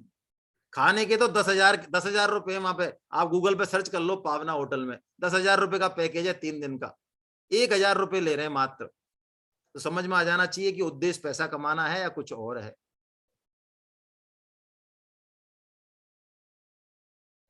तो जब तक कमिटमेंट नहीं हो, कहां से निकली ये बात, मैं तो भूल गया क्यों कह रहा था इस बात को मैं। हाँ सॉरी, भूल गया मैं। हाँ, तो वो कह रहे थे मुझे पूरी गीता याद है, 700 श्लोक मुझे याद है। तो मैंने उनसे कहा, मैं कि बहुत मुश्किल हो गई है आपके संग, आपके संग बहुत मुश्किल है, क्योंकि ये पांडित्य जो है ना, ये 700 श्लोक याद होने का, ये किसी भी योग में आपकी पार पारने नहीं देगा, ये आपकी बहुत दिक्कत है। जैसे कि ईसा मसीह कहते थे ना कि सुई के छेद में से ऊंट निकल जाए, लेकिन जो धनी लोग हैं, जो अहंकारी लोग हैं, उनका निकलना मुश्किल है। आपकी वही बहुत दिक्कत हो गई, आप इसको कोई प्लस पॉइंट मत मान लेना। फिर उन्होंने श्लोक सुनाया तो मैंने कुछ पूरा किया, तो उन्होंने कहा अच्छा लगता है आपको भी सारे याद हैं, मैं मुझे क्यों घसीट रहे हो महाराज, मेरे को तो आप सही जगह मेरा भी क्यों कूड़ा करा रहे हो आप, मैं तो भूल गया, मैंने कि मेरे को तो याद थे बहुत पहले, अब मैं भूल गया हूं सबको। तो चलिए, भगवान यहाँ बड़ी स्पष्ट घोषणा कर रहे हैं कि अथ चैत्वम अहंकारन सोष्यसि विनश्यसि, अर्जुन तू अहंकार के कारण मेरी बात नहीं सुनेगा, तेरा विनाश हो जाएगा। और सुन, बहुत प्यारी बात भगवान जो कह रहे हैं, ये जो स्वभाव है ना, कौन सा, अशुद्ध नहीं, जातिगत स्वभाव जो है, क्षत्रिय का, वैश्य का, ब्राह्मण का, ये स्वभाव इतना प्रबल है अर्जुन कि तू चाहे चाहे ना चाहे, तुझे कर्म स्वभाव के अनुसार करने होंगे। तू जो कह रहा है ना मैं युद्ध नहीं करूंगा, अभी तू पीठ मोड़ेगा और दुर्योधन शकुनी हंसेंगे और कहेंगे हे डरपोक, और तू पलट के उनकी मुंडी उनके सिर पर नहीं रहेगी। अर्जुन का पौरुष जाग जाएगा। भगवान कहते हैं तू करे बिना रहेगा नहीं युद्ध, इसलिए तू मेरी बात मान जा अर्जुन, मेरी बात मान जा। और भगवान कहते हैं अर्जुन मैंने तुझे जो कहना था वो कह दिया, अब तेरी जचे जो कर। हाँ, ये बात हम माता पिताओं को भी सीखनी चाहिए, बच्चों के जो है ज्यादा सिर पे नहीं बैठे, जो ज्ञान की उपदेश की कैसेट है उसको चलाए नहीं, बच्चों को उसका एक एक शब्द कंठस्थ हो चुका है उस कैसेट का, क्योंकि हमारे पास नई कैसेट तो है नहीं, वो पुरानी चलती रहती है, उससे बच्चे बोर हो जाते हैं। तो उनको वो कैसेट का सार सुना के और उनको कह दें यथेच्छसि तथा कुरु, अब तुम्हारी जचे जो करो, नुकसान हो तो भाई रोना, लेकिन हमें मत कहना क्या कहें। अब देखिए भगवान ने ये जो कहा ना कि यथेच्छसि तथा कुरु, इसमें एक बहुत प्यारी बात छुपी हुई है। क्या बात छुपी हुई है? हमको बिना मांगे यदि सब कुछ मिलता रहे ना, तो हमें उसकी वैल्यू पता चलती नहीं। ये बहुत बड़ा मानव स्वभाव है, क्या करें।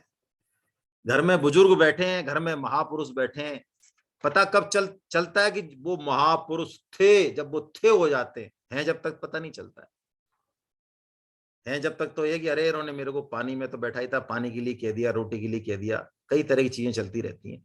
और जब वो थे हो जाते हैं, जब पता चलता है कि ये तो महापुरुष थे। भगवान भी अपनी तरफ से एक से एक विलक्षण बात अर्जुन को कह रहे हैं। सब कुछ अर्जुन को कह दिया, सर्व ये गुह्यतम से गुह्यतम ज्ञान अर्जुन को कह दिया। उसके बाद भी अर्जुन भी, क्योंकि रोल तो हमारा कर रहे हैं ना अर्जुन, भाई नाटक में किसका रोल कर रहे हैं? हमारा। तो हम कम है क्या? कोई मुंडी नहीं हिला रही है। अर्जुन ने मुंडी नहीं हिलाई कि हाँ बिल्कुल ठीक है महाराज, समझ में आ गई बात। तो भगवान ने क्या किया, ये फेंका, ये अस्त्र फेंका अर्जुन की तरफ कि यथेच्छसि तथा कुरु। अर्जुन अब तू तेरा डिसीजन ले, मैंने तो कह दिया। ये इति शब्द जो आता है ना, इति कभी भी जब आएगा जब ग्रंथ पूरा हो जाता है। इति ते ज्ञान माख्यातम गुह्यात गुह्यतरम मया, मैंने जो कुछ कहना था वो सब कह दिया अर्जुन। अब देखिए अर्जुन तो फिर अर्जुन है ना, अर्जुन का आश्रय कौन? भगवान श्री कृष्ण। ये बात तो हमें सबको पता है कि नारायणी सेना को छोड़ के निहत्थे श्री कृष्ण को चुनने वाला ही तो अर्जुन है भाई, उसी का नाम तो अर्जुन है। तो अर्जुन बाकी तो सब कुछ सहन कर सकते हैं, लेकिन भगवान श्री कृष्ण का वियोग सहन नहीं कर सकते। भगवान श्री कृष्ण जब स्वधाम गमन कर जाते हैं, उस समय आप अर्जुन का विलाप सुने, पढ़ें, तो आपकी आंखों से आंसू नहीं रोकेंगे।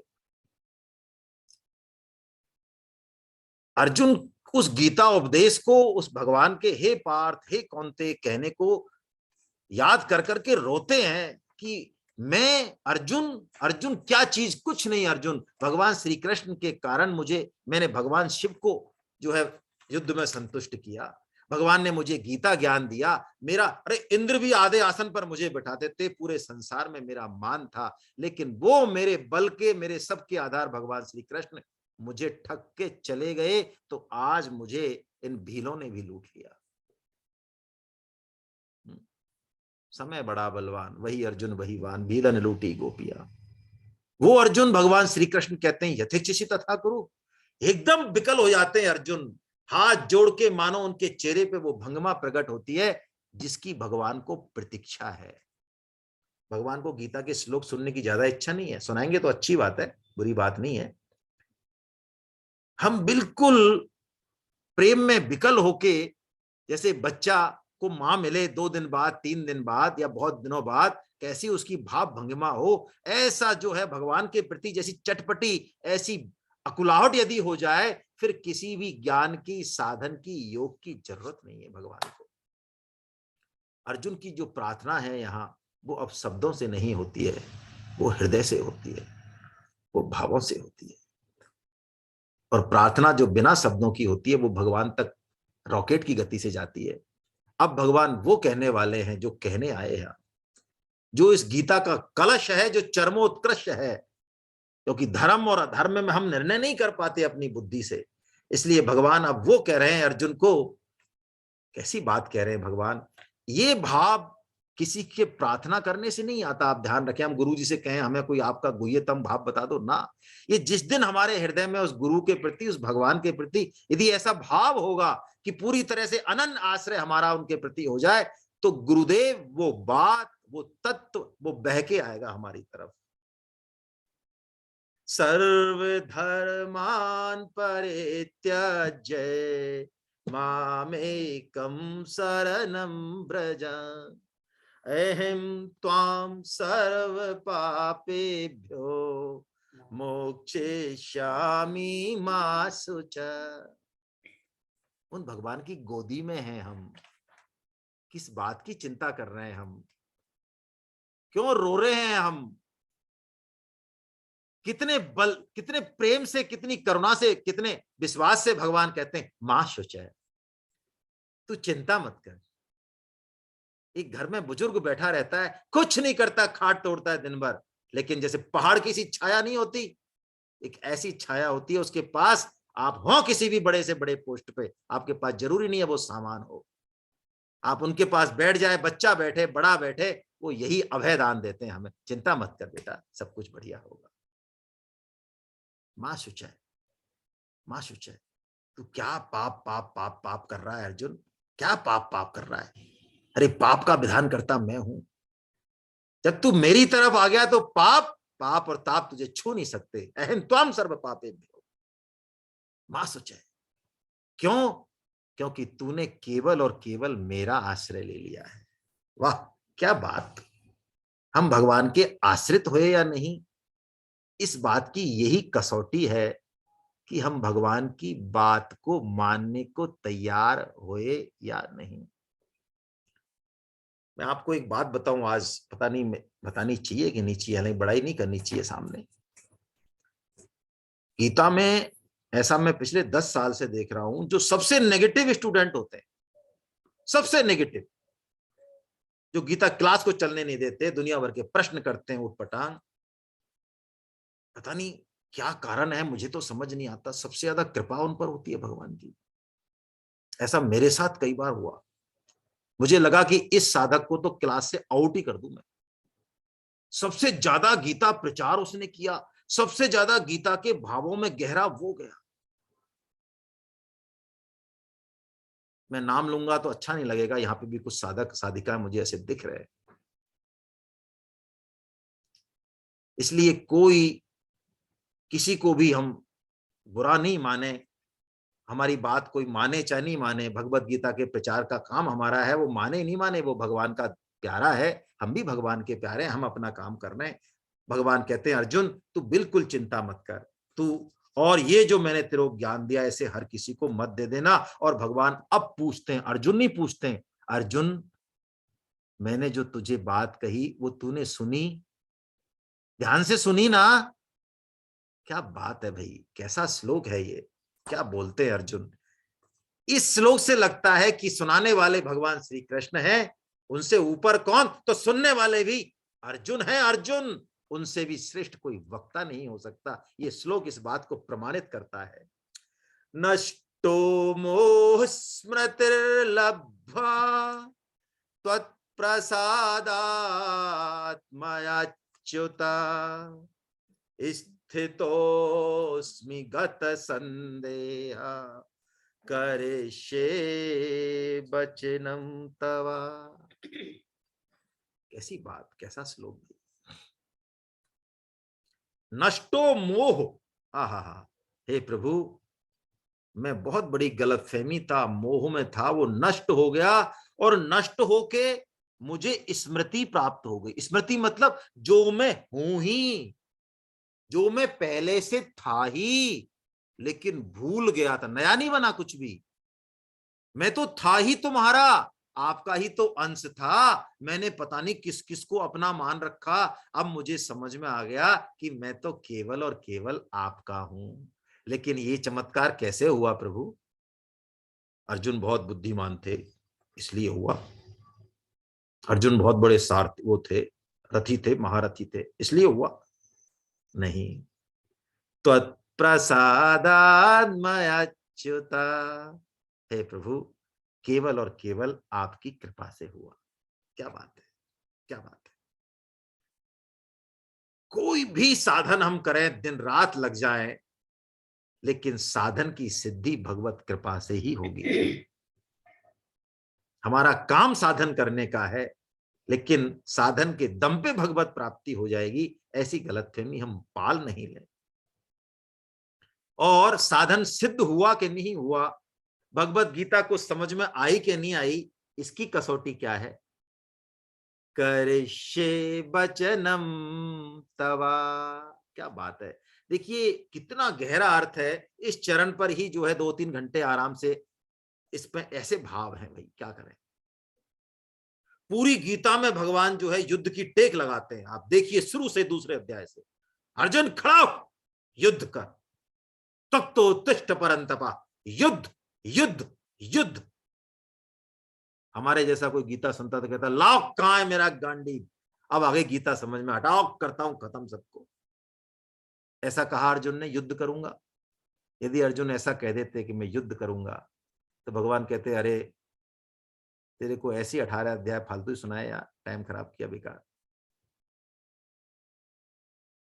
करिष्ये वचनम तव, मैं अब वो करूंगा प्रभु जो आप कहेंगे। आप कहेंगे युद्ध तो युद्ध, आप कहेंगे युद्ध नहीं तो युद्ध नहीं, आप कहेंगे गीता प्रचार से मैं प्रसन्न होता हूं तो हाँ मैं करूंगा। आप सपने में आके किसी दिन कह दो अरे तू ऐसा करना, गीता प्रचार से कोई लेना देना नहीं है मेरा कोई, तो हम क्यों करेंगे गीता प्रचार, फिर हमारा क्या लेना देना, हम क्यों करेंगे। जो भगवान कह दें वो। देखो एक लौकिक उदाहरण देता हूं, वैसे तो कोई ज्यादा मतलब का नहीं है। एक व्यक्ति के 4 बेटे हैं, एक अमेरिका में 2 करोड़ की नौकरी है, एक भारत में ही है, बहुत बड़ी है ना, बहुत बड़े अफसर हैं, एक कुछ फलाना ढिंग सिंह, कोई ढकाने सिंह है, कोई जैसे भी हैं, और एक जो है वो ज्यादा कुछ तो नहीं है, कर रहा है रोटी पानी का जुगाड़ धक्के बक्के खाकू के, लेकिन जो पापा जी कह दें, जो बाप जी कह दें, जो पिताजी कह दें, बेटा जरा गर्म पानी ला, बेटा जरा टांग को ऊपर रखना, बेटा जरा चद्दर बिछाना, वो जो कह दे वो करता है, तुरंत दौड़ के करता है। और वो 2 करोड़ वाले चेक भेजते, बढ़िया बैंक बैलेंस बढ़ाते, पिताजी का कोई समस्या नहीं है, खराब नहीं है। प्यारा कौन लगेगा सबसे ज्यादा, नहीं लगेगा। हम यज्ञ करें, तप करें, दान करें, गीता के श्लोक कंठस्थ करें, 50 काम करें, करें, बहुत अच्छी बात है, खराब नहीं है। भगवान क्या चाहते हैं, भगवान क्या कह रहे हैं, उसको करने के लिए तैयार है क्या। गीता समझ में आई या नहीं आई, कसौटी यही है, यही है, यही है। मुझे कहे बिना रह ही नहीं जाता, लेकिन कई गीता पंडितों के फोन आते हैं तो दिमाग मेरा तो उलझ जाता है भाई, मैं तो प्रणाम ही करता हूं, है ना। इस पांडित का कोई अंत नहीं है, बहुत सी टीकाएं हैं, हजारों हजार टीकाएं हैं, लेकिन परम श्रद्धेय स्वामी जी महाराज ने जो निचोड़ निकाला है वो अद्भुत है। समय कम है, हम उससे ही लाभ लें। अब संजय इस बात को समझते हैं बहुत गहराई से, बहुत गहराई से। संजय का यदि एक अंश हम में आ जाए भगवत कृपा को अनुभव करने का, तो खड़े खड़े खड़े खड़े हमारा कल्याण हो जाए। संजय के शब्द देखिए आप, अर्जुन जो बोले हैं पूरी गीता में और संजय जो बोले हैं, वो भाव देखिए आप, शब्दों में देखिए, क्या व्यास जी, क्या भगवान श्री, रोम रोम रोंगटे खड़े हो रहे संजय के। इसे कहते हैं कृपा भाव, साक्षी भाव, अहो भाव। माता पिता के प्रति, देश के प्रति, प्रकृति के प्रति, भगवान के प्रति एक अंश में यदि ये घट जाए जीवन में, फिर किसी ध्यान की जरूरत नहीं। लेकिन हमारा हाल ऐसा है, कोई सब कुछ कर दे हमारे लिए, बस इतना सा नहीं करे, तैयार बैठे हैं, तैयार बैठे हैं। और नहीं तो हम भगवान की जो ये रचना है प्रकृति, इसमें भी हम दोष निकाल सकते हैं। हाँ हमें दो आप काम, अभी निकालते हैं 50,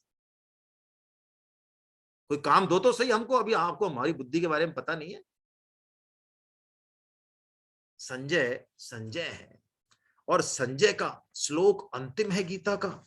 ये वेदव्यास जी ने कैसे निर्णय ले लिया भाई, भगवान श्री कृष्ण का ही श्लोक रखना चाहिए था अंत में, तो भगवान श्री कृष्ण से बड़ा कौन है आखिर, उन्हीं का श्लोक होना चाहिए था, अंत में गीता खत्म हो जानी चाहिए थी।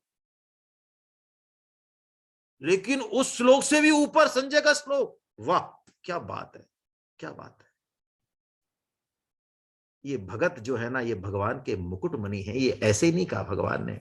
और ये संजय तो वो भक्त है, भगवान के 12 भक्त बताए भागवतम में, जो भगवत तत्व को बहुत विशेषता से जानने वाले हैं, ये संजय उनमें से एक है।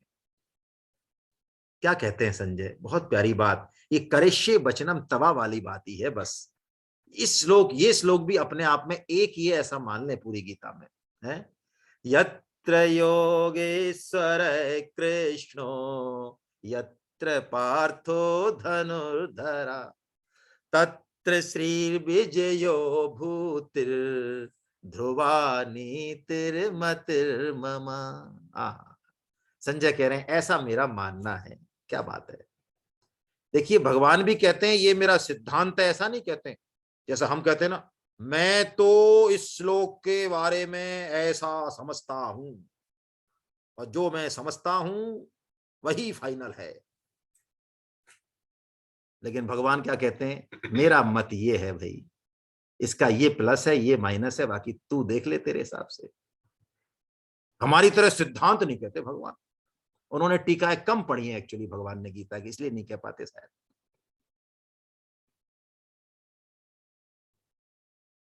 ये संजय भी ऐसा ही कहते हैं कि ये मेरा मत है। क्या मत है आपका प्रभु? कि जहां भगवान श्री कृष्ण है, ओहो हो, कहां नहीं है भगवान श्री कृष्ण? कहां नहीं है? पूरी गीता में सुने तो भगवान तो कहते हैं मैं तो सर्वत्र हूं। तो भगवान श्री कृष्ण तो इसका मतलब सर्वत्र है, और जहां भगवान है तो भगवान की वाणी भी सर्वत्र है। तो किसकी कमी है? यत्र पार्थो धनुर्धरा। संजय कहते हैं जहां भगवान श्री कृष्ण है और जहां अर्जुन है, बस वही धर्म है, वही नीति है, वही ध्रुवा विजय है। ऐसा ध्रुवा नीति और विजय सब कुछ वही है, ऐसा मेरा मत है, इसमें कहीं कोई संशय नहीं है, ऐसा कहते हैं।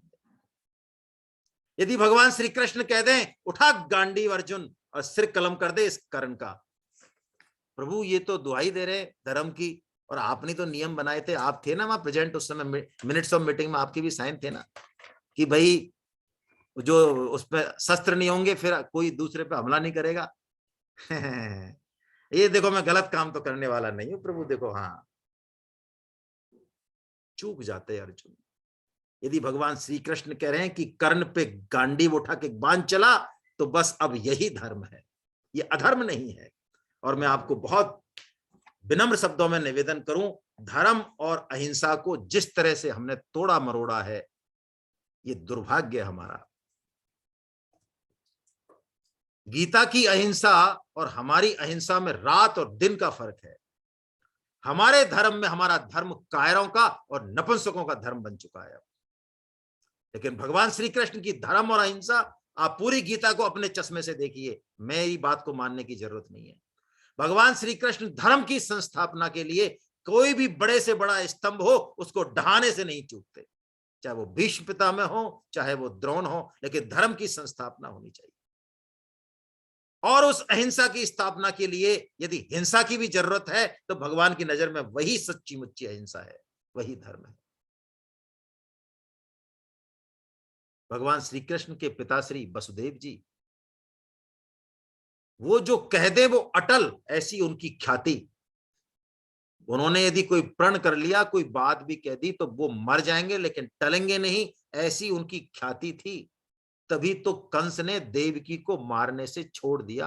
आप सोचें, आप पढ़ें श्रीमद् भागवतम, देवकी को खत्म करने वाला था कंस, क्योंकि आकाशवाणी हो चुकी थी, 8वां पुत्र जान लेगा तो छोड़ने वाला था क्या। लेकिन वसुदेव ने कहा, अरे कंस, स्त्री को मार के क्यों अपयश मोल लेता है? 8वां पुत्र तेरी हत्या करेगा ना, 7 को मैं दूंगा, 8 को मैं दूंगा। कंस ने कहा ठीक है डन।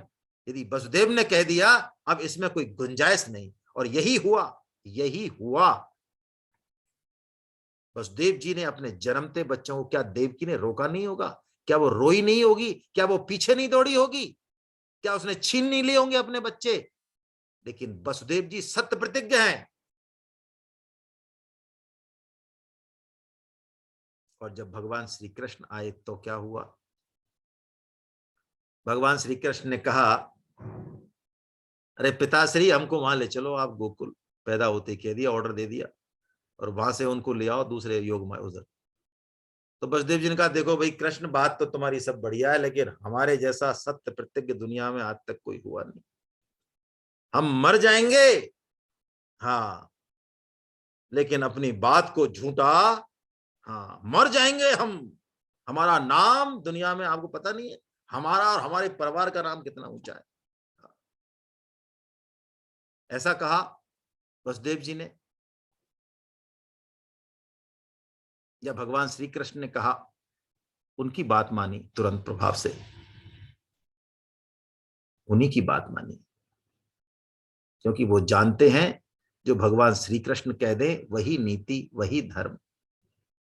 हम भी इसी भाव में रहें। ये गीता का अंतिम भाव है और इस भाव को लेके हम जितना भी समय हमारे पास शेष है, भगवान लगाएंगे पार। हम तो भगवान का काम करें, साधन करने की हमारी ताकत नहीं है वास्तव में। मैं आपको बहुत स्पष्ट रूप से कह दूं, हालांकि हम कर्म योग, ज्ञान योग और भक्ति योग तीनों की बातें करते हैं, लेकिन कर्म योग के लिए निष्कामता की जरूरत है। 1 किलो लड्डू हम किसी को नहीं दे सकते, सही पूछा जाए तो। उसमें से भी बंटवारा करेंगे तो तराजू आड़ा तिरछा चलेगा। बहुत छोटा सा निकाल के देंगे दूसरों को, बाकी सब अपने लिए, बच्चों के लिए, परिवार के लिए चाहिए। ये हालत है हमारी। ज्ञान योग की हम बातें कर लें बड़ी, कुछ भी ज्ञान योग के एक श्लोक को समझने की क्षमता नहीं हमारी। भक्ति योग, ध्यान योग, किसी भी योग के योग्य नहीं है हम देखा जाए तो। हम सिर्फ और सिर्फ कृपा का आश्रय रखें, भगवान का काम करें, लगाएं जोर। अभी हमारे पास भगवत गीता क्लास की सहूलियत है। हम चाहते हैं कि इसमें ज्यादा से ज्यादा लोग रजिस्टर हों, क्योंकि इस बार थोड़ी सी राशि ले रहे, तो सिंसियरिटी से पढ़ाई होगी, इसका भाव ये है। बाकी 500 रुपये लौटाने का पूरा प्रयत्न है ना। आपको पता ही है कि किसी भी एग्जाम में पास हो जाए, चाहे 90% अटेंडेंस हो, 500 रुपये वापस मिलने ही वाले। तो संकोच ना करें कि गीता के लिए 500 रुपये हम कह रहे हैं, कैसे कह दें अपने रिश्तेदारों को। कई लोग तो कहते हैं, अरे ज्ञान को बेच रहे हो आप, 500 रुपये ले रहे हो, ये तो फ्री होना चाहिए।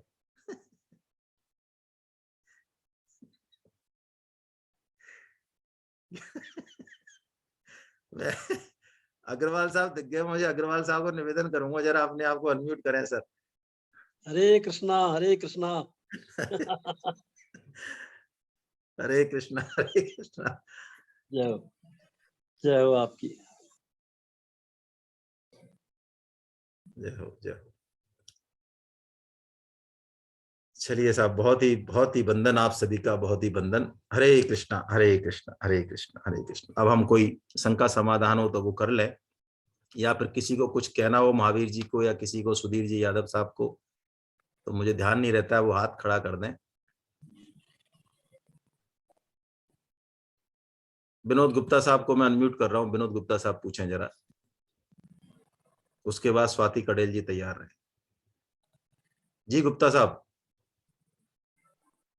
अच्छा, मैंने शायद वो कर दिया, लोअर हैंड कर दिया, सॉरी। स्वाति कड़ेल जी अपने आप को अनम्यूट करें, मैं विनोद गुप्ता जी को ला रहा हूं दोबारा, 1 मिनट। स्वाति जी बोले जब तक। हाँ, हरे कृष्णा। सर मेरे 2-3 प्रश्न थे। एक तो मेरा ये प्रश्न था कि ऐसा कहते हैं कि कर्म, हमारे जो भी पाप कर्म होते हैं वो हमारी चैंटिंग से, पूजा से, हमारे भक्ति भाव से अगर हम ये सब कर रहे हैं, चैंटिंग वगैरह, मेडिटेशन वगैरह, तो वो कटते हैं।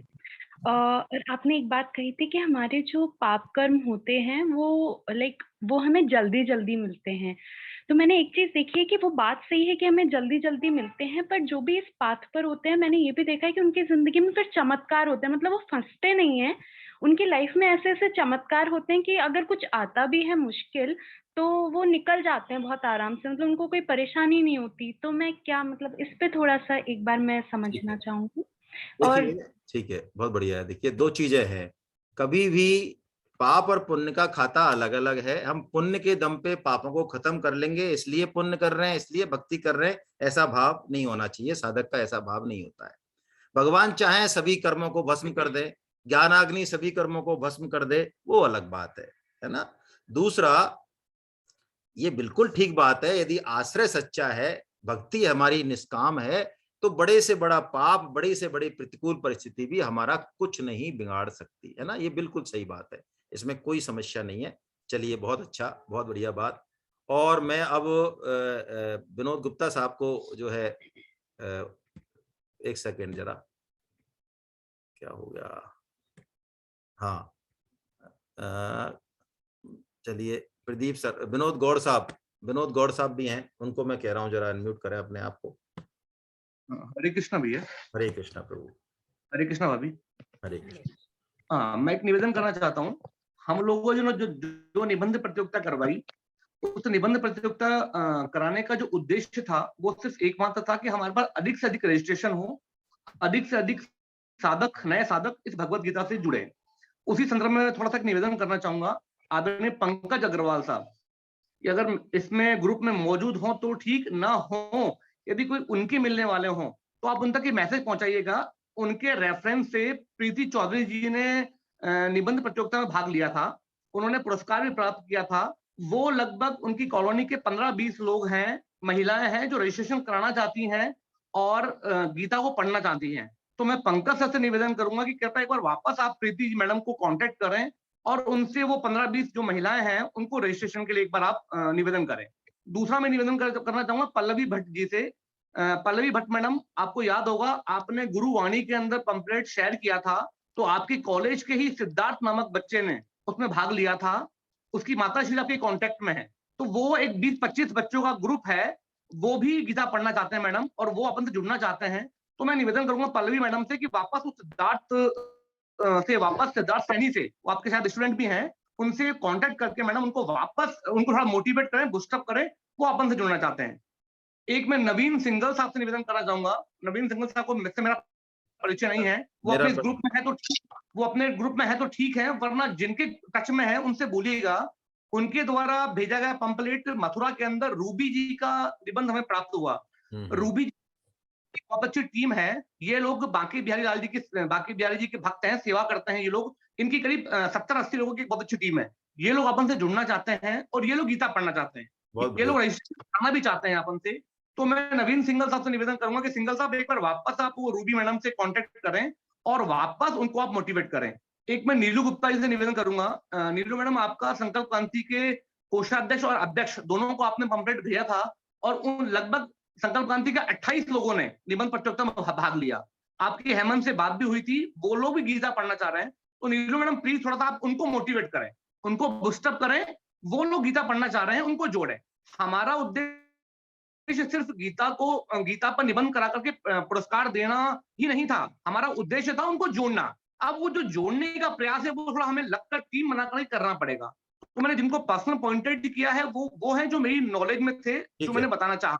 बहुत अच्छा है, हरे कृष्णा भैया। हरे कृष्णा, बहुत बढ़िया गौड़ साहब। तो हम लोग सभी लोग जो है करें, इसमें प्रचार करें। नवीन सिंगल साहब से तो मैं भी बात कर लूंगा, मैं उनको जानता हूँ व्यक्तिगत, है ना। अब मैं दाक्षा जी को कह रहा हूँ वो अनम्यूट करें अपने आप को, उसके बाद प्रदीप जी। हरे कृष्णा। हरे कृष्णा मैडम। हाँ सर, ये जो आपने बताया नाम जाप करने के लिए कुछ ध्यान बात में रखनी चाहिए, तो क्या ध्यान रखना चाहिए? भगवान की लीलाएं जो हैं, भगवान के विग्रह जो हैं, जो आपको पसंद आते हो, जो आपको रुचिकर हो, उनका ध्यान करें, है ना। इससे आपका मन का भटकाव जो है वो कम हो जाएगा, ठीक है ना। बराबर नहीं, लेकिन नाम जाप के समय में कुछ यहाँ बैठना, ऐसे करना, वो कुछ नहीं, ऐसा कोई नियम नहीं है, जिसमें आपको सुविधा हो ऐसे करें आप। हरे मैं प्रदीप शर्मा जी बताइए आप। हरे कृष्णा सर। हरे कृष्णा प्रभु। मेरा एक शंका है कि इच्छा और कामना से जीव बंधता है, ऐसा मैंने पढ़ा। तो यह इच्छा करता कौन है, जीव या शरीर? जीव करता है, जीव। धन्यवाद सर जी। और मैं रश्मि मैडम, सॉरी, इनसे क्या नाम है, अमीशी माथुर जी से निवेदन करूंगा, वो अपने आप को अनम्यूट करें। हरे कृष्णा सर। हरे कृष्णा सर, जैसे हम ये नाम जप का है, तो यदि हम प्रातःकाल भ्रमण कर रहे हैं, उस समय अगर आधा घंटे हम हरे कृष्णा करते हैं, तो वो हमारा नाम जप में कुछ उसका लाभ मिलेगा या नहीं? बिल्कुल मिलेगा। आप बिल्कुल घूमते हुए करें, जैसे भी 24 घंटे में कोई भी क्रिया करते समय नाम जप करने में निषेध नहीं है, कर सकते हैं, और लाभ भी वैसा ही मिलेगा, बराबर मिलेगा, कोई समस्या नहीं है। करें तो शुरुआत करें, जैसे भी करें, जितने भी बीच में जो व्यवधान है ना, उन सबको हटा दें आप, तो बस करें। येन केन प्रकारेण मनः कृष्णे निवेशयेत्, ऐसा श्रीमद् भागवतम का वचन है। मन को जैसे भी हो तैसे भी हो भगवान श्री कृष्ण में लगाएं, है ना। एक मैं निवेदन करना चाहूंगा आप सबसे, सोमनाथ की सेमिनार जो है लॉन्च हो गई है। आप उसमें एक तो उस समय 5 दिन की छुट्टियां हैं और 3 दिन तो वहां है सेमिनार, बाकी 2 या 3 दिन आप घूमने के हिसाब से आगे पीछे ले सकते हैं, आपको वहां रूम वगैरह मिल जाएगा, एक्सटेंशन हो जाएगा। चलिए साहब, बहुत बढ़िया, आपका सबका बहुत बहुत। चंद्रमोहन भारद्वाज जी भी कुछ कहना चाह रहे हैं। जी सर। चंद्रमोहन मैं कह रहा भारद्वाज जी हूँ, के बारे में मैं निवेदन कर दूं, देखिए अरे आप सर जो सर है, सर सर सर एक सर सेकंड सर एक सर सेकंड, आप मुझे सर बोलने सर दो, बोलने दो तो। मुझे पता है आप नाम नहीं चाहते हो, लेकिन मैं कुछ और चाहता हूं भाई। आपने जो है, चंद्रमोहन भारद्वाज जी काफी अच्छी पोस्ट पे हैं और इन्होंने अपनी कॉलोनी में करीब 250 लोगों को संपर्क किया और भगवत गीता के ऊपर एक बहुत अच्छी मीटिंग जो है ऑर्गेनाइज की और मुझे बुलाया, उसमें मेरा सौभाग्य है। और उसमें जो है काफी अच्छी मात्रा में इन्होंने गीता क्लास के रजिस्ट्रेशन किए। मैं इनको प्रणाम करता हूं और मैं आप सबसे भी निवेदन करता हूं कि ऐसा ही हम भी करें। 10-10, 20-20, 30-30, 40-40, 50, इनकी मीटिंग तो बड़ी थी खैर, तो बुलाएं और किसी भी आचार्य को संपर्क करके और उनको गीता के लिए जो है प्रेरित करें। इससे आपके 10, 15, 20 रजिस्ट्रेशन बड़े आराम से होते हैं। ये बड़ी प्रूव्ड टेक्निक है ना। हरे कृष्ण जी। सर अब बताएं। सर मैं कह रहा था ये सोमनाथ वाली, मैं ना अभी अभी बैठा हुआ सोमनाथ से जाने आने की जुगत लगा रहा था, कैसे जाया जाए और कैसे आया जाए। तो मैं कह रहा था अपने जयपुर से अगर 5, 7, 10 आदमी हो जाए ना, तो अपन एक फोर्स 10 ले चलें। और मेरा ये था कि द्वारका, यहाँ से होते हुए द्वारका का ट्रिप करते हुए वापस आ जाएं, क्योंकि करीब 1100 किलोमीटर का है, खुद की गाड़ी से जाना। अच्छा, मैंने फ्लाइट भी चेक कर ली, ट्रेन भी चेक कर ली, ठीक सब है, में वही है। नहीं ये प्रपोजल आया था, इस बार अपन गाड़ी कर लेते हैं। बिल्कुल, ये अपन ग्रुप पे बात कर लेंगे, बहुत अच्छी बात है, क्योंकि 2 ट्रेन बदलनी पड़ रही हैं, है ना। मैं सोनी जी को निवेदन करूंगा जो ऑर्गेनाइजर हैं, तो हम लोग जयपुर से आराम से 15 से 20 लोग हो जाएंगे, तो जो पहले 10 या 12 होंगे वो अपन मिलकर कर लेंगे, है ना। बहुत अच्छी बात है। और उसमें द्वारका जोड़ लीजिएगा सर। हाँ, वो आपको लीडर बना रहे हैं उस टीम का, आपको जहां ले जाना वहां ले जाइए आप। चलिए साहब, बहुत बढ़िया है। Thank you sir, thank you. Govind जय जय गोपाल जय जय, गोविंद जय जय गोपाल जय जय, राधा रमन हरि गोविंद जय जय, राधा रमण हरि गोविंद जय जय, गोविंद जय जय गोपाल जय जय, गोविंद जय जय गोपाल जय जय, राधा रमण हरि गोविंद जय जय, राधा रमण हरि गोविंद जय जय, राधा रमन हरि गोविंद जय जय, राधा रमण हरि गोविंद जय जय, नाम संकीर्तनम यस्य नाम संकीर्तनम यस्य सर्व पाप प्रणाशनम, सर्व पाप प्रणाशनम, प्रणामो दुःख समनस्तं नमामि हरिं परम। प्रणामो दुःख समनस्तं नमामि हरिं परम। बोलो वृंदावन बिहारी लाल की, जय, बोलो बांके बिहारी लाल की, जय, बोलो राधा गोविंद देव सरकार की, जय, अर्जुन के सखा भगवान श्री कृष्ण की, जय, मीरा के गिरधर नागर की, जय, सूर के घनश्याम की, जय, ब्रज भानुसुता राधा रानी की, जय, मर्यादा पुरुषोत्तम भगवान श्री राम की, जय, जानकी माता की, जय, गौ माता की, जय, धरती माता की, जय, साधक संजीवनी की, जय, श्रीमद् भागवत महापुराण की, जय, सब संतों की, जय, सब भक्तों की, जय, अनंत कोटि वैष्णव वृंद की, जय, आज के आनंद की जय। हरि बोल हरि बोल हरि बोल। आप सभी को मेरा वंदन, और आप लोग एग्जाम की तैयारी करें अच्छे से, है ना। जरूरत होगी तो हम लोग और बात कर लेंगे। हरे कृष्ण हरे कृष्ण हरे कृष्ण हरे कृष्ण हरे कृष्ण हरे कृष्ण।